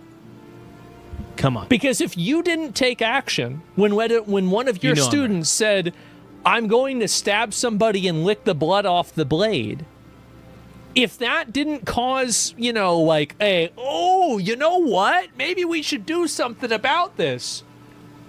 we've really got to we've really got to go all the way with these people. We really do. That's why his parents crashed out. Yeah, I mean, what's going on? Where's this assistant vice principal or whatever? Who is this? History of getting into fights and an obsession with history of getting into fights. Knives and guns. Oh, really? Let me get this straight. So he's sending text messages to people talking about killing people, fantasizing about them, shooting them through the chest, licking the blood off the blade after he's killed them. And then he's getting in fights in school, and he's fantasizing about guns and knives, and he kills. Sounds legit. There's nothing wrong with him. We never saw this coming. That's basically what this is all about. It's those people who said we never saw the signs. We didn't see the signs. Oh, the signs were there, brother. The signs, they were there. They were there. Somebody, and people were all like, what? This information just now being revealed to the jury, or just now being revealed, I should say, was kept under wraps by both sides as a gentleman's agreement, promising to not use the text as evidence ahead of Anthony's original murder trial. The defense. I don't know. Hold on. So why wouldn't they use that as evidence? That sounds like pretty much evidence to me. I mean, that sounds like evidence to me. You kidding me? Holy crap, man. Sounds like evidence. Had agreed not to speak on victim Austin Metcalf's juvenile criminal history, which included graffiti and incidents of Metcalf bullying minority students, being violent, and using racial slurs. Anthony's team now claiming the agreement violated his constitutional rights and contributed to his decision not to testify. The court's going to hear more testimony today. Back over to you. And in the mind of the people that are the supporters of him, they will view the idea of premeditated murder as being equivalent to saying something that was racist. In their mind, that justifies killing somebody. That's crazy, dude. We're living in clown world. If there are people that are legitimately supporting Carmelo Anthony, we live in clown world. Like, it's crazy. It's insanity. You know it. I know it. The American people know it. No, seriously, insane. Absolutely insane. Whew. I don't know what to say, man.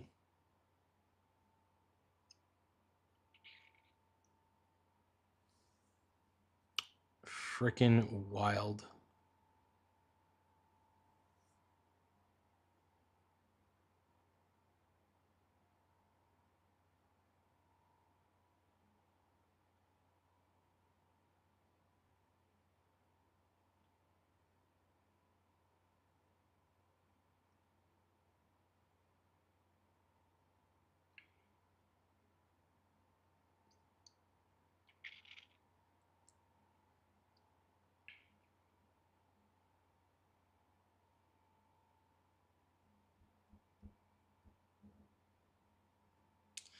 Oh, I got some rewards on DraftKings. Let's see. What do I get? They're not a sponsor, by the way. Never want them to be. I think casinos low. I honestly think sports betting is stupid, but I do it because I have an advantage because I use AI. So it gives me more of an advantage than people realize. It's huge. It's a huge advantage. It's fun to use AI to try to figure out the underdogs. That's entertaining to me. Not saying it's a good idea. So how do I get to silver?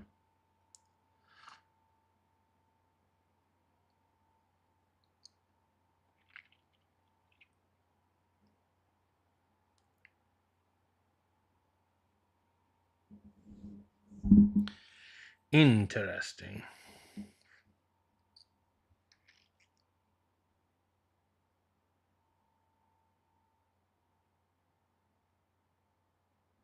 I love how they'll do these they always try to get people to do parlays. The thing about parlays is parlays are actually fucking stupid. Seriously. Parlays are dumb. Oh my God. I don't even know what to say. I hope you're still alive in 30 years to farm his second kill. Yeah, because who was here? Like, do you imagine, like, whenever he gets off on parole in like 18 or 20 years or something? That's funny. Like, and then he kills somebody else and be like, oh, yo, who was here the first time he killed somebody? Well, I was here. I remember that. He did it again. He crashed out again. No, man. Yeah, God, we're going to be old as hell then, right? Here we go again. It's just really, it is insane. Oh, and these are all the people defending him. Jesus. Okay, sorry about that. Let's see what kind of bullshit these people are screaming. Say his name. Say, oh my God.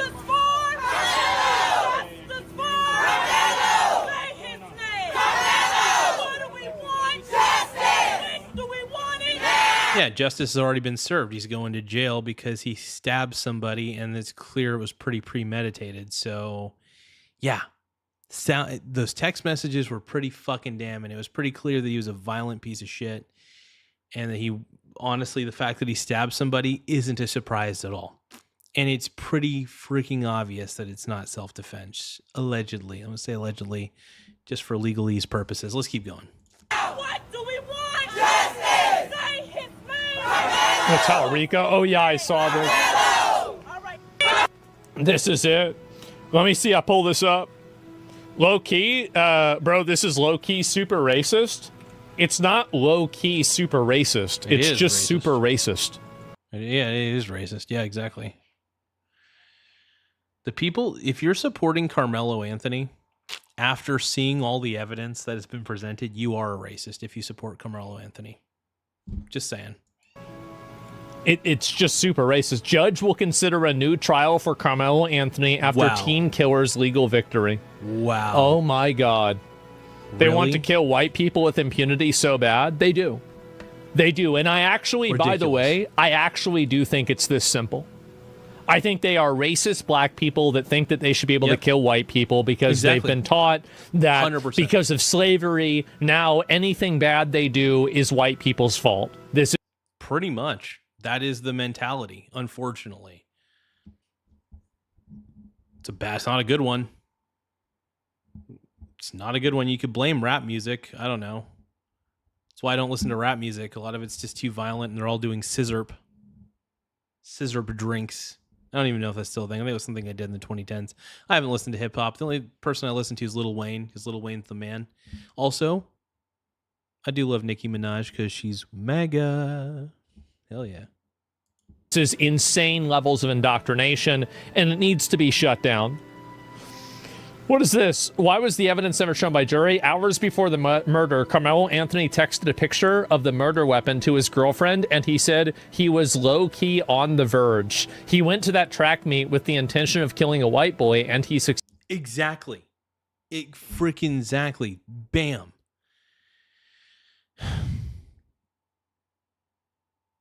I'm actually pissed that they didn't use any of those messages as evidence in the trial, because they should have. They absolutely should have. Unfreaking believable. Unbelievable. Let's go. Succeeded. I don't think that he was necessarily going to kill a white person. I think he just wanted to kill somebody. Yeah, probably. I'm not even sure if this was racially motivated, at least from his end. I just think he's a psycho. Yeah, psychos be psychos. That's the truth. May not have been a hate crime. It may have just, I mean, honestly, I think if you murder somebody, that's a hate crime no matter what it is, because you just ceased their existence. So that seems pretty hateful to me. So I think all murder is a hate crime. Yeah, John, today we are hearing a lot of new evidence that was never made public during the trial, including details of what I investigation. should say that most sometimes murders happen accidentally. Well, I guess, I don't know. Unintentional murders, I don't know. Let's keep going. Found on Carmelo Anthony's phone and why it is that they believe he took a knife to this track meet last year in April. During opening statements, to stab somebody. Because he wanted to stab somebody. Like, duh. Yeah. He said it. It's all premeditated. So clearly the guy wanted to stab somebody. It's so flipping obvious. Unbelievable. To anybody who's defending Carmelo Anthony, you need to look at yourself in the mirror, take a hard look at yourself and be like, why am I a piece of crap? Why do I suck at life? Like, if you're defending Carmelo Anthony, I'm just shocked. Beyond shocked. And I think that you're a moron if you do. But who cares what I think? Who gives a fuck? Prosecutors revealed Anthony had a documented pattern of obsession with knives and guns. In one text message, Anthony allegedly fantasized about stabbing someone, writing, "When I stab somebody, I'm going to lick their blood off the blade." Prosecutors. I mean, that's pretty troubling, and that's pretty fucking damning evidence right there. Somebody says, Chud Watch. Dude, I am a Chud. It's the year of the Chud, baby. The year of the Chud. I'm a proud Chud, dude, because I would rather be a Chud than a wimpy Democratic male. I can't be a wimpy Democrat.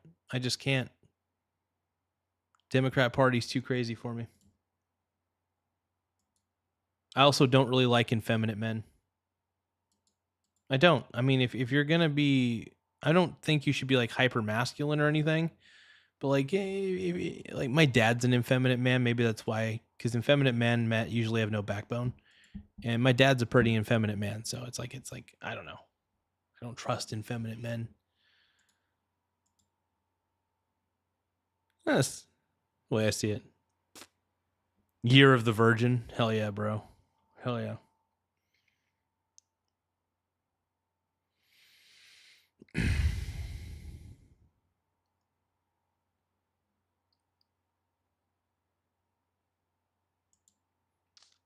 Standing on the edge of forever. I'm into bears. Probably. No, just... Everybody thinks I'm gay. That's rightfully so. People have the right to think I'm gay. I look... You know, I'm a pretty effeminate man. I'll admit it. By the way, you shouldn't do that. Not only is it bad to drink somebody's blood, it's unhealthy for your system, but you don't know if they could have other diseases that could be transmitted through, their bloodstream. So you should, like, I looked into this. It's not a good, it's unhealthy. It puts you at risk unnecessarily. They also have numerous examples of Anthony's desire to start fights and to be in fights. And they argue that's then why was he even in the school? Like, at what point do we not go after the administrators of the school for not taking action on this? I really think that's the point that we need to get to. It's not enough. Yeah, and it is weird that nobody was really held accountable at this point, for this. Especially the people who are running the school. All the signs were there. All the signs were there. How he was even... Because it just blows my mind. It really does. It blows my mind. But no, you have to have a certain level of mental illness just to want to premeditate and kill somebody. But yeah, to anybody who's defending Carmelo Anthony at this point, you're beyond... You're just dumb. You're a ridiculous person. You're a ridiculous person. Just keep that in mind.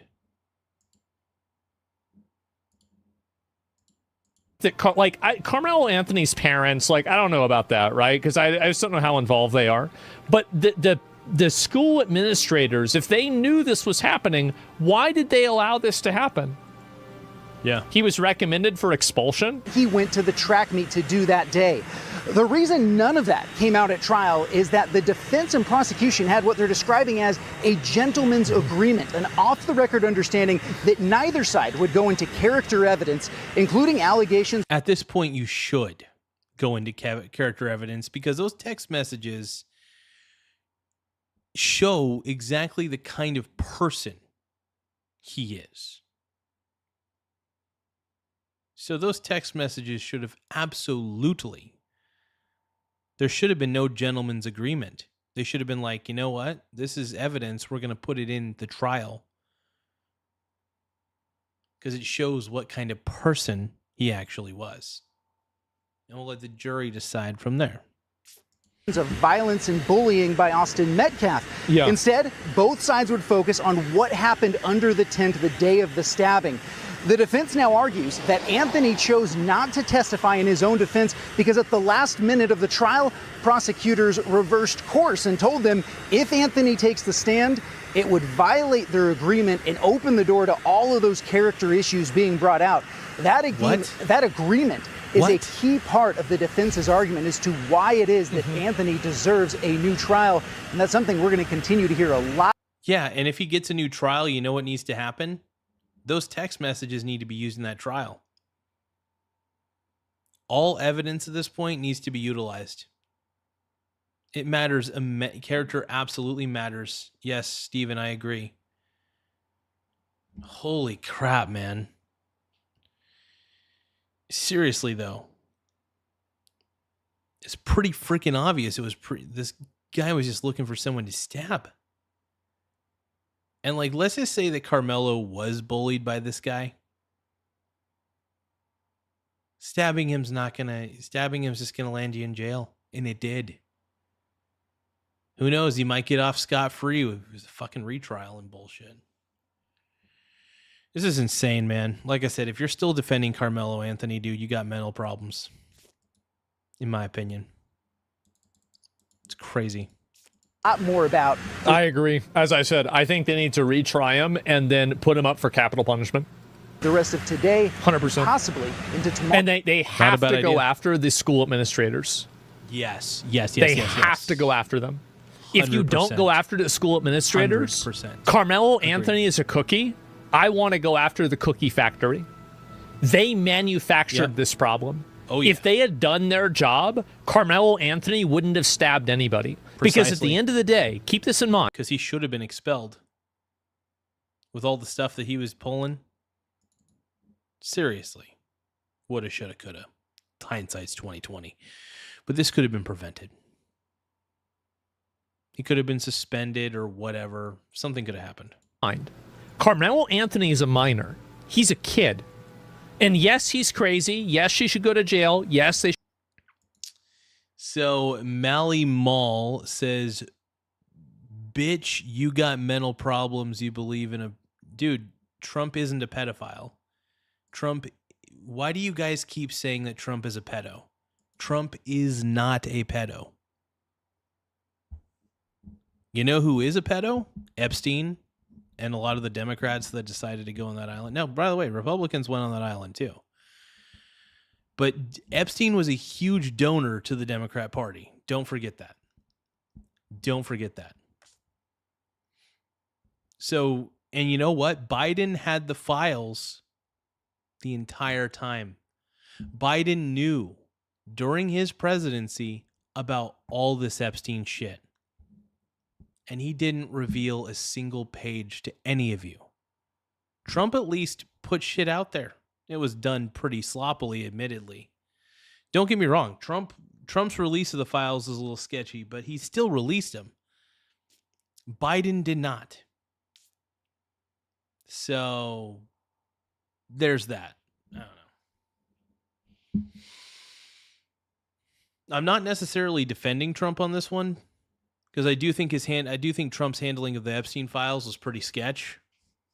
But what's even more sketchy is the fact that Joe Biden had the files just as much as for 4 years, by the way. And yet, for some reason, none of that came to light during Biden's presidency. Crazy. It's because Epstein was a huge Democrat donor. He was very friendly with the Democrats.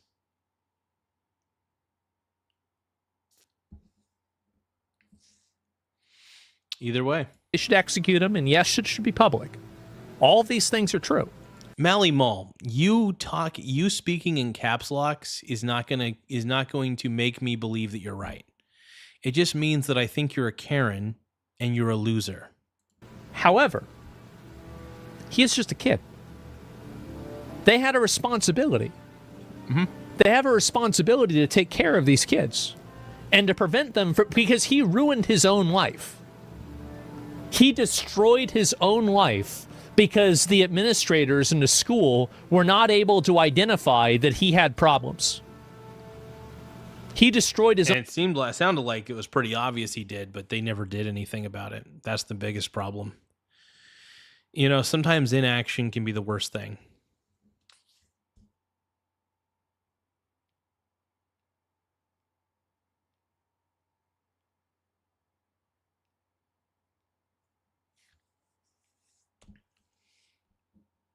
His own life. Mm-hmm. I'll pull somebody up. We haven't pulled anybody up.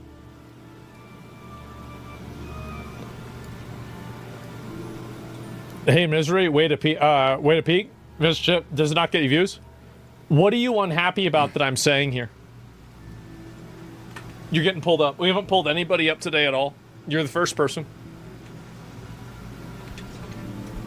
You're getting banned. The administration's being handcuffed by government legislation like No Child Left Behind. Well, that's educational. That's different. Sorry. Well, no. Like, what am I saying that's inaccurate? Like, I mean, you've been upset. What am I saying that's not accurate? Tapper, no, that's not the girl in the photo. I can tell.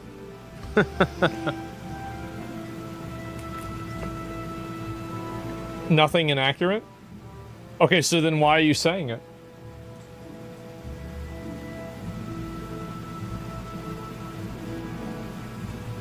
Jesus Christ.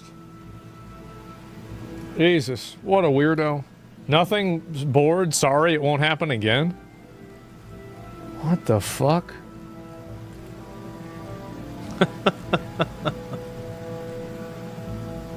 What the fuck? Like, what a weirdo. John? I would What assume a if it weird gets a new guy. trial, all of the stuff that was presented in court today would probably be admissible. What a weird guy. What the fuck? Yeah, it absolutely. Prosecutors have already said that's part of the reason It's a both woman? sides agreed to this deal. That is because makes they sense. didn't want to further enrage this public debate that was happening outside, where this was really, they felt, throwing gas onto an already big fire if they brought out a lot of these character attacks. Asman is Timu Jesus. I can get behind that. I can get behind that. Absolutely. Mally Mall says Republicans are pathological liars. So are Democrats. What's your point? Democrats lie through their teeth all the time. They lie about the benefits of communism because there are no benefits to communism. So if you're telling me there's benefits to communism and you're a Democrat, you're a liar already. And I don't believe you because I have history to back me up. You don't.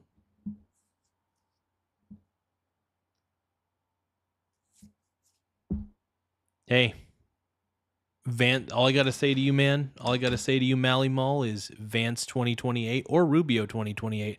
I don't give a fuck. I'd rather have Vance or Rubio than anything the Democrats want to throw my way because the Democrats suck. The Democrat Party is terrible. Absolutely terrible.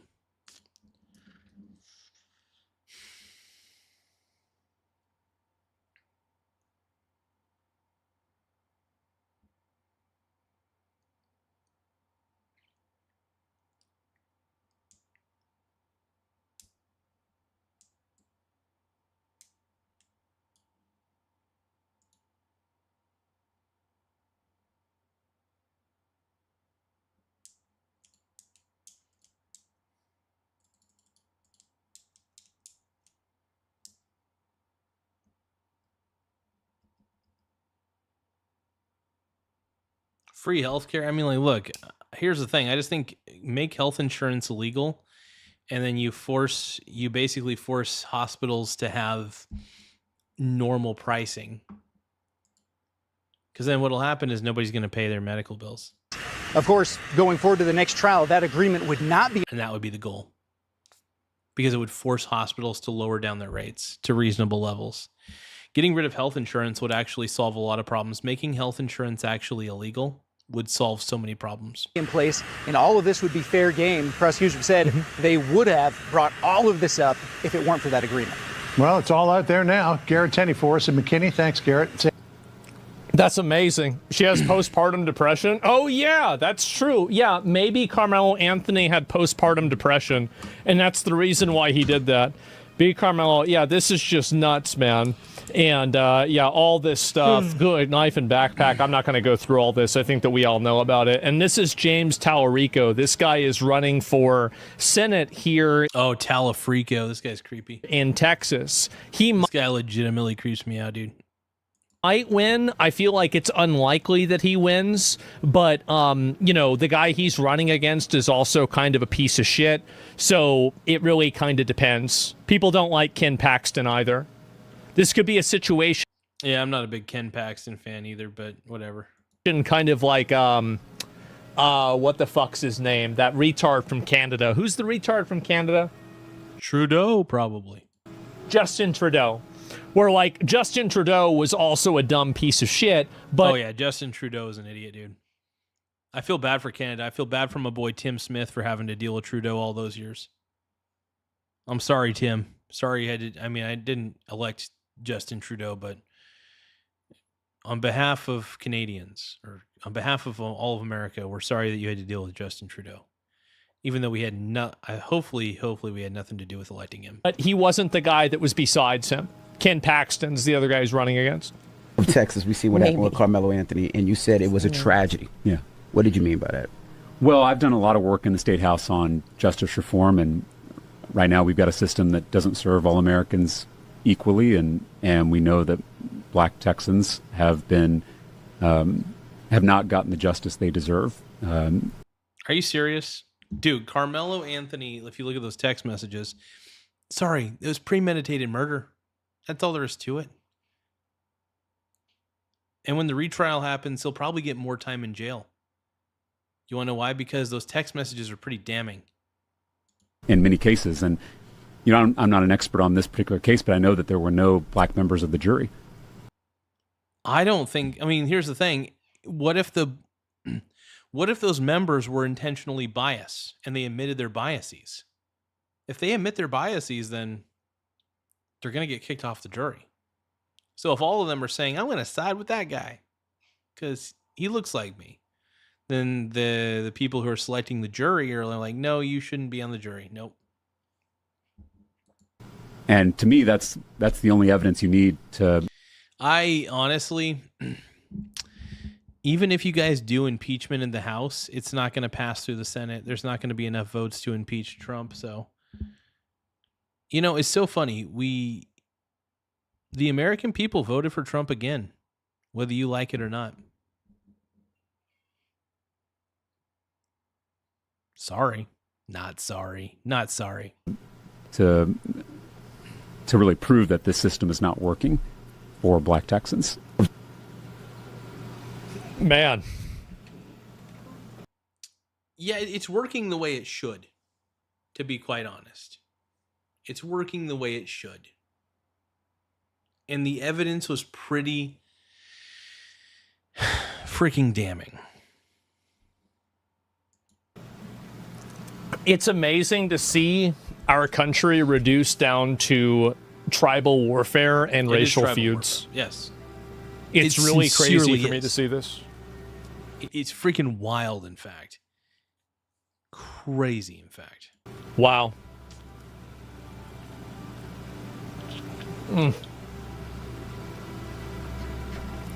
I can't imagine being a white person and voting for him.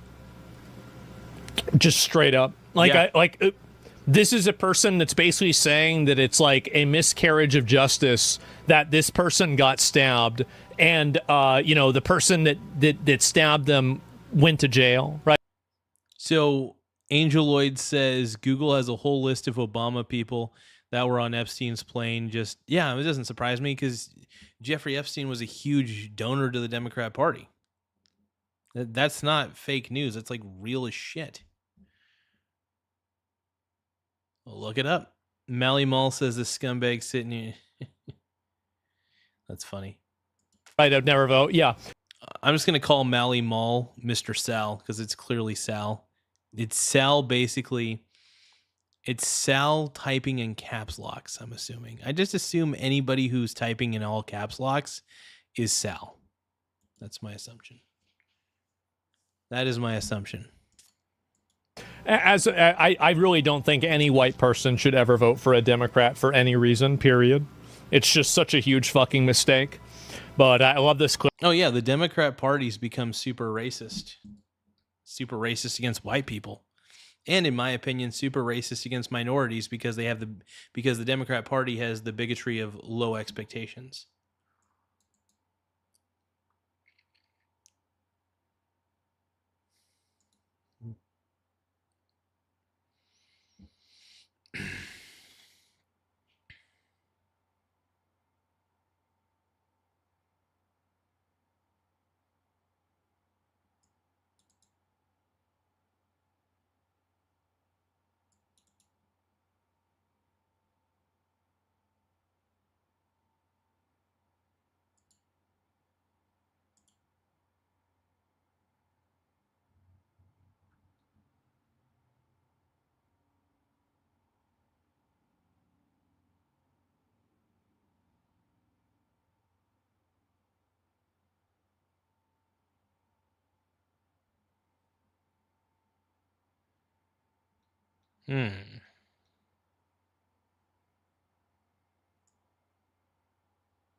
Nah, Republicans are kicking butt, dude.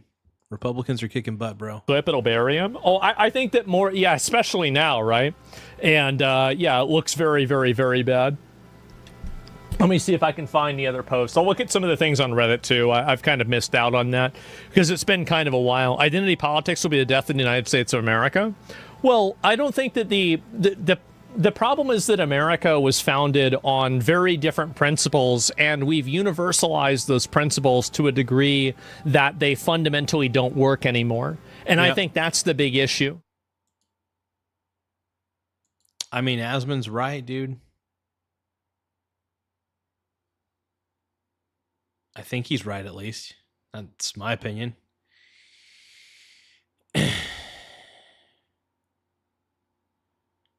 Feminists have lost their fucking... Yeah, they have. I don't even want to watch that. That's just depressing.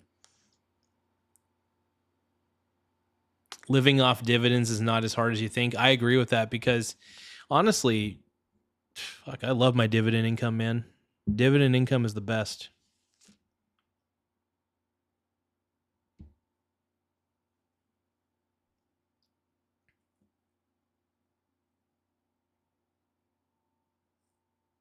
Dude, did Walmart crash? What? Holy shit, did Walmart crash? Did Walmart stock crash today? That is the question. My God. That's what dividend data is saying. Hold on. Let me see here. Crash. How can I live without Walmart stock?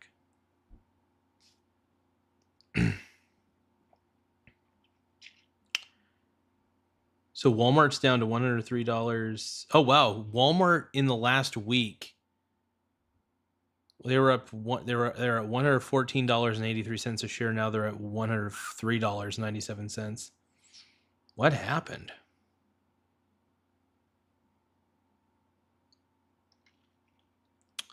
I mean, I still think Walmart's a buy no matter what, and I think honestly it's as cheap. It's pretty cheap to me.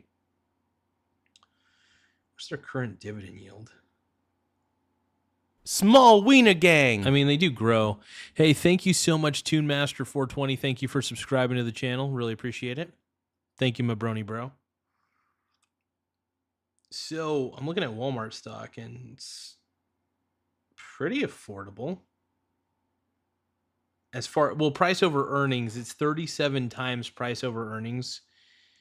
I don't know if it's accurate up to now. Might be a little bit lower. Here's the thing, though. Walmart's a solid company. I wouldn't say, look, you should never go all in on one particular company. But at the same time, man, if Walmart stock is going to go down like that, then it's an opportunity more than anything.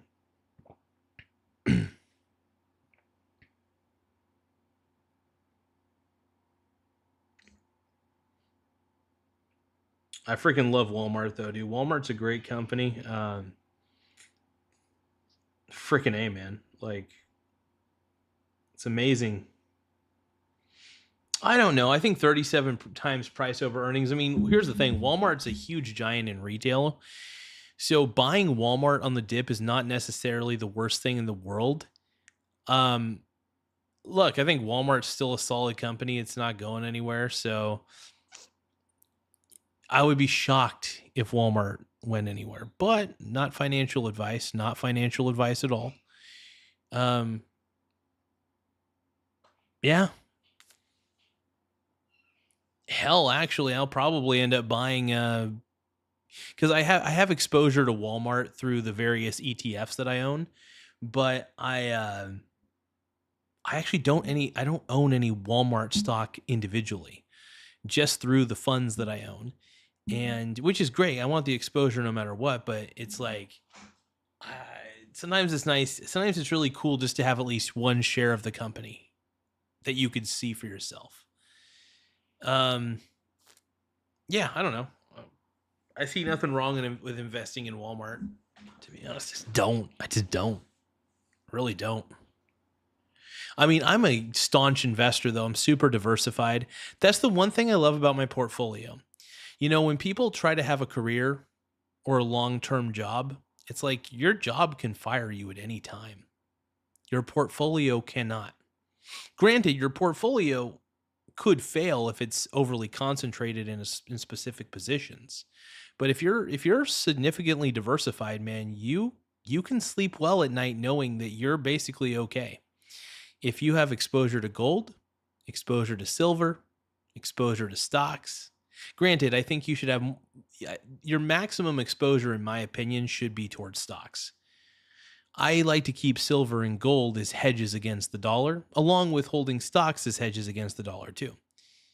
But yeah, if you want to protect yourself from currency inflation, if you want to protect yourself from currency degradation, then owning stocks, real estate, gold, and silver are all very helpful. I think stocks are great because they're productive assets. Gold and silver are not productive assets. They're basically, really, they're just ways to protect against inflation. That's all there really is to it. Oh.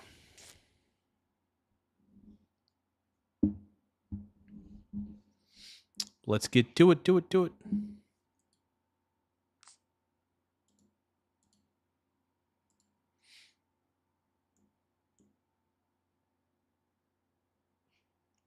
Hey, look, I'm a caddy. I'm a caddy at Bandon Dunes, admittedly. And, you know, I just wanted to be more transparent with you guys, you know? I wanted to be a little more transparent.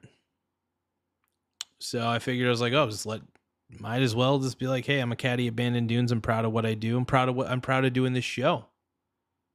And I'm also proud of being a caddy at Bandon Dunes. So you guys can get mad at me, say that I'm a loser for being a caddy, but I like what I do, dude.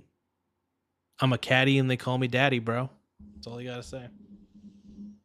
All you gotta know. That's all you gotta say. All you gotta know.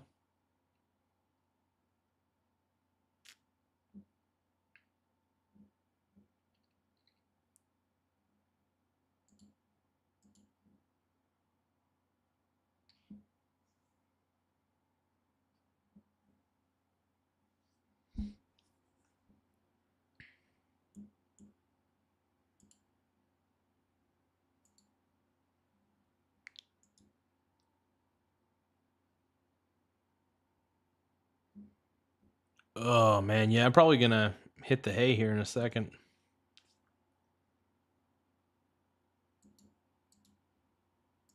Just got to check something real quick. Checking a couple thingies.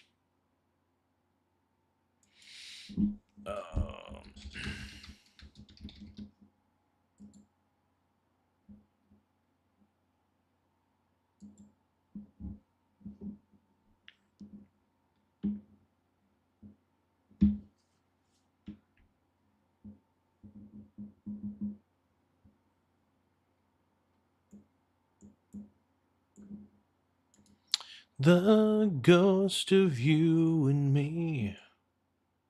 When will it set me free? I hear the voices call.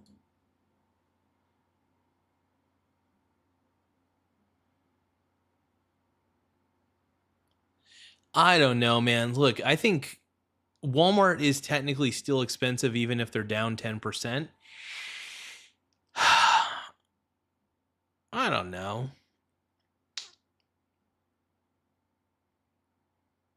I see potential with it. I don't see anything necessarily wrong with it.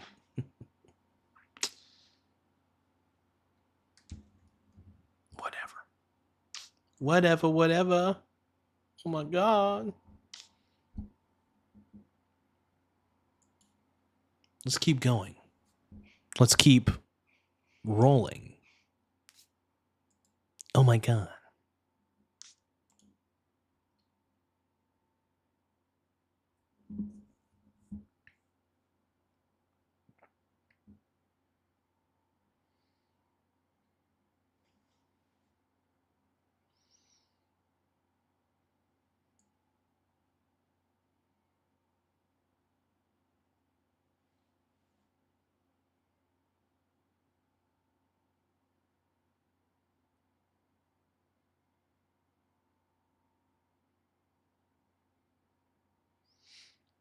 Oh shit, dude. Shoe on head. Mega was right. We are crazy. Are the Democrats okay?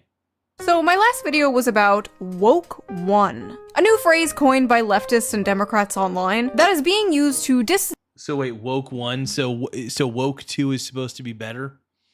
Woke one was already shitty. Are you saying that woke two is supposed to be better? Oh God. themselves from the terrible And little did they know that woke one and woke two were the exact same fucking thing. PR disaster that was the last few years for the left in America. Nancy Pelosi kneeling in full African garb to honor George Floyd. Why? That is so fucking embarrassing. It's so embarrassing, dude.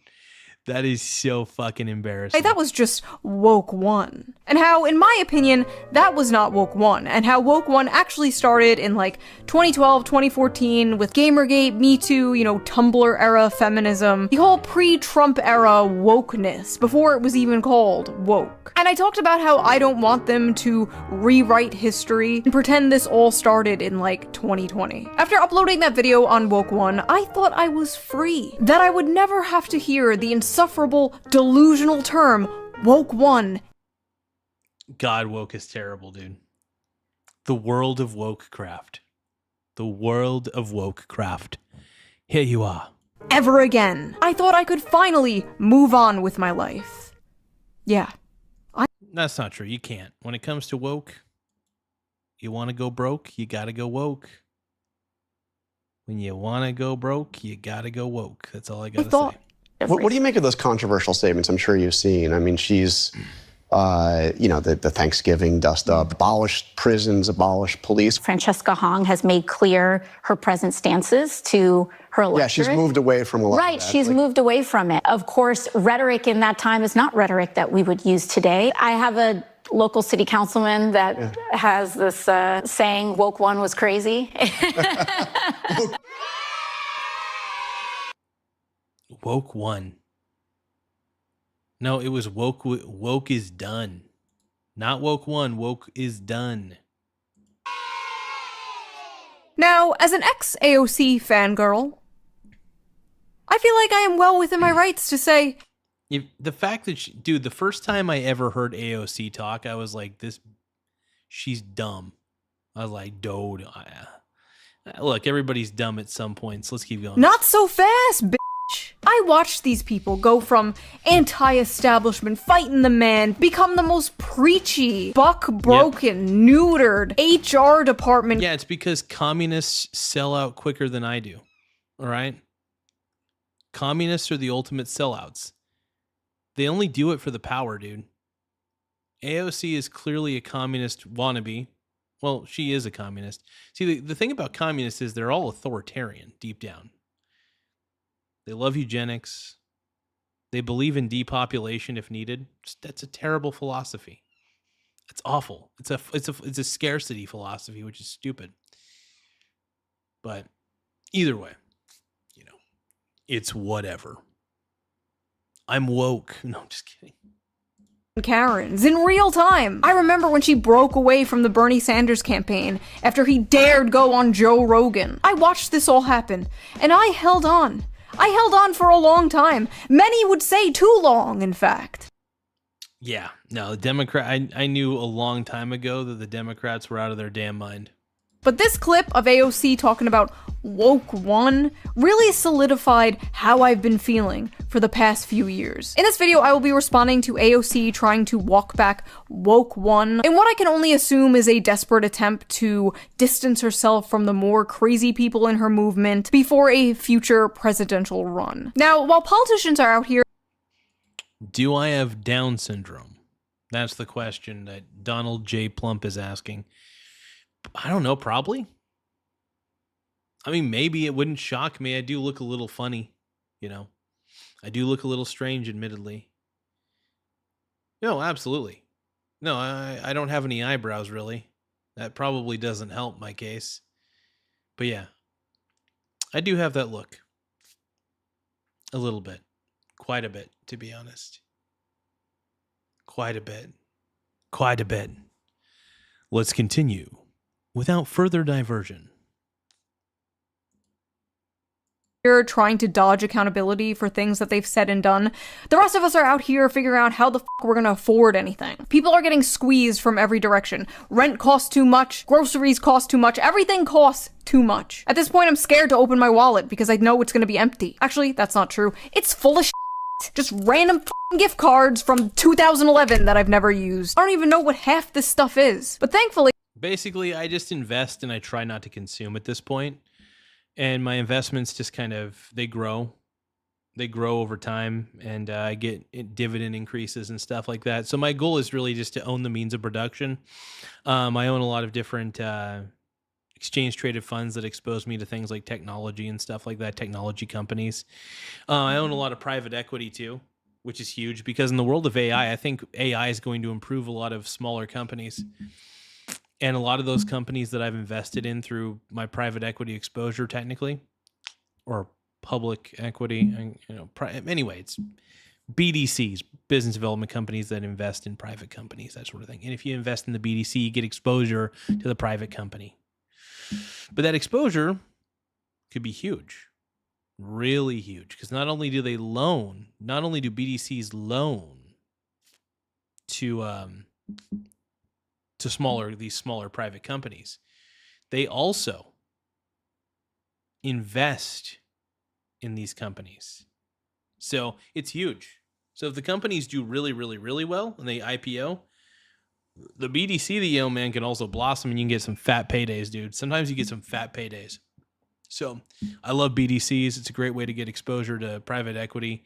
I also love the Robinhood Venture Fund that came out. Not financial advice on any of this, but the Venture Fund 2 specifically. The fact that you're getting more exposure to companies that are in their very early stages, that's huge. That's some startup shit. That's huge. Granted, a lot of these startups are probably going to fail. But the beauty is that even if they do fail, the ones that do succeed will help cover any of the losses, in theory. So there's a lot of risk in venture fund stuff. So I'm definitely, like, Robinhood Venture Fund 2, if it dips, I mean, I'm buying. I will say that. If the Venture Fund 2 dips, I like to buy it, man. I have a product that can help with just that. So before we get into today's video, let's quickly give a shout out to today's sponsor, Ridge. Ridge is known for creating... I was thinking about getting a Ridge wallet, actually, because I've seen little ads for it here and there on the tubes. Premium minimalist wallets that can hold up to 12 cards and conveniently store your cash. They're made with RFID blocking technology, which protects you from wireless identity theft. One of the things I love about their products is they come in so many different designs. Their store features over 30 unique colors and styles. That is kind of cool. It seems like it's a pretty heavy duty wallet, which is nice. And, you know, having a heavy duty wallet, yeah, I like it. My favorite right now is the titanium purple. I love the sleek design and I love the very subtle purpley color. I think it's gorgeous. Another cool product that works well with the wallet is the Ridge Tracker. Thank you for calling me a mega bum. I appreciate it. Dude, yeah, you know, honestly, the only reason I wanted to become... Like, I was already a Donald Trump fan beforehand, but the more I heard Democrats acting crazy, the more the Democrats act crazy, the more I side with Trump, because I realize the Democrats are out of their fucking mind. Simple as that. Trump is basically the anti-Democrat. And because Trump is the anti-Democrat, I vote for him every time. Absolutely. Vance and Rubio, they're the anti-Democrat. I vote for them. MAGA is definitely it's a visionary movement, make America great again, but it's also an anti-democrat movement. And by anti-democrat, it's like, first off, democracy's stupid. Second, it's basically Trump is a middle finger to the Democratic establishment. And that's one of the reasons I voted for him. He's a huge middle finger, and I love that about him. He's a good trash talker. He's a huge middle finger. I love it. I am a caddy. Like, yeah. Card. I'm sorry, dude. I'm a caddy at Bandon Dunes. I know that pisses people off that I'm a freaking caddy, but it's not that bad. It's like an air tag in the shape of a credit card. You just put it right in your wallet, and if you ever lose your wallet, you can find its location right from your phone. Plus, that is kind of cool. The fact of the matter is, if I do lose my wallet, which doesn't happen because I'm pretty good about keeping it, it's a little scary, though. I will say the cool thing about the wallet, the one thing I will say that is kind of cool about this, it has a thin profile. So if I were to keep it, I could probably keep it in my front pocket next to my phone, which honestly wouldn't be that bad. Tough to lose track of. Hell, you could probably attach it to your phone. I don't know. Charges wirelessly and can last up to 5 months on a full charge. But Ridge isn't just focused on wallets anymore. They also created a very useful 5-in I don't know. I think I'm cool with my trifold wallet. Let's just keep going. Trip to Italy soon, and I am definitely going to bring the water bottle and the wireless charger. These will come in handy. I think Ridge's products are great, but don't just take my word on it. Ridge has over 100,000 5-star reviews. And now they even have something extra special. This year, Ridge is hosting a it does look like a cool wallet, don't get me wrong, but massive sweepstakes, and this time 2 people those were the days when I had mustard on my face. Can win. The winners get to choose from a Lamborghini Huracan Sterrato, a Hennessy Velociraptor, a Ford Bronco, or $100,000 in cash. The giveaway runs until September 8th. There are tons of ways you can enter, but you can also just enter it for free. But if you want to boost your chances, every Ridge purchase gets you additional entries. So head over to ridge.com/shoe to check out their collection and enter the 2026 sweepstakes for free using my link. Big thanks to Ridge for sponsoring this video, and thank you, the viewer, for not skipping the ad. And now, back to the I skipped a little bit of the ad. We get the point. It's a wallet. It's cool. Nice. I don't know. I'll look into it. I'll look into some reviews for it. See like some honest reviews about it. I usually like to watch honest reviews before I buy something, so. Video. Now, before we get into the real meat of this, So, Mr. Mundre says, POTUS literally stole Venezuela's oil wealth to the tune of $13 billion, and the host doesn't seem to understand that. Oh, I understand completely. In fact, I support what Trump did. We got basically a dictator out of there, and yeah, and if we took their oil as a prize, cool. Venezuela was going down the tube. Maduro was putting them in a really tight position, a bad position. The Venezuelans didn't seem too angry. You know, the people of Venezuela were pretty stoked about it. You got rid of Maduro. That's fantastic. So, yeah, I understand completely. And if Trump ended up taking some oil out of the deal, so be it.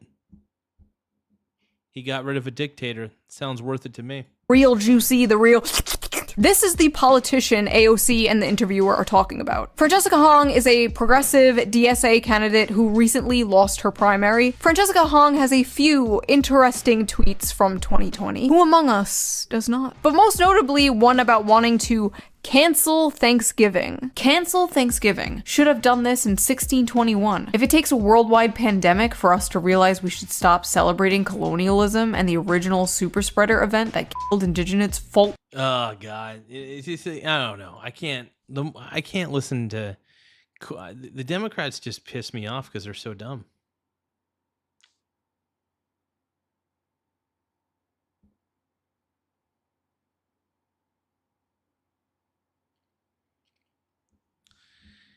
Okay, let's see.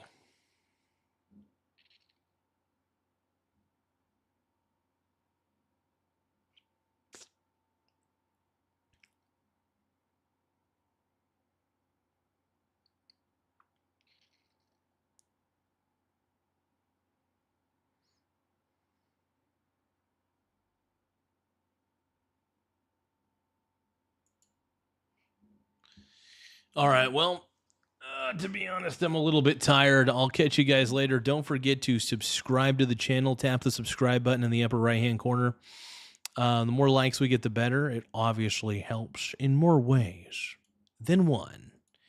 But appreciate you guys once again, and I will see you on the next episode.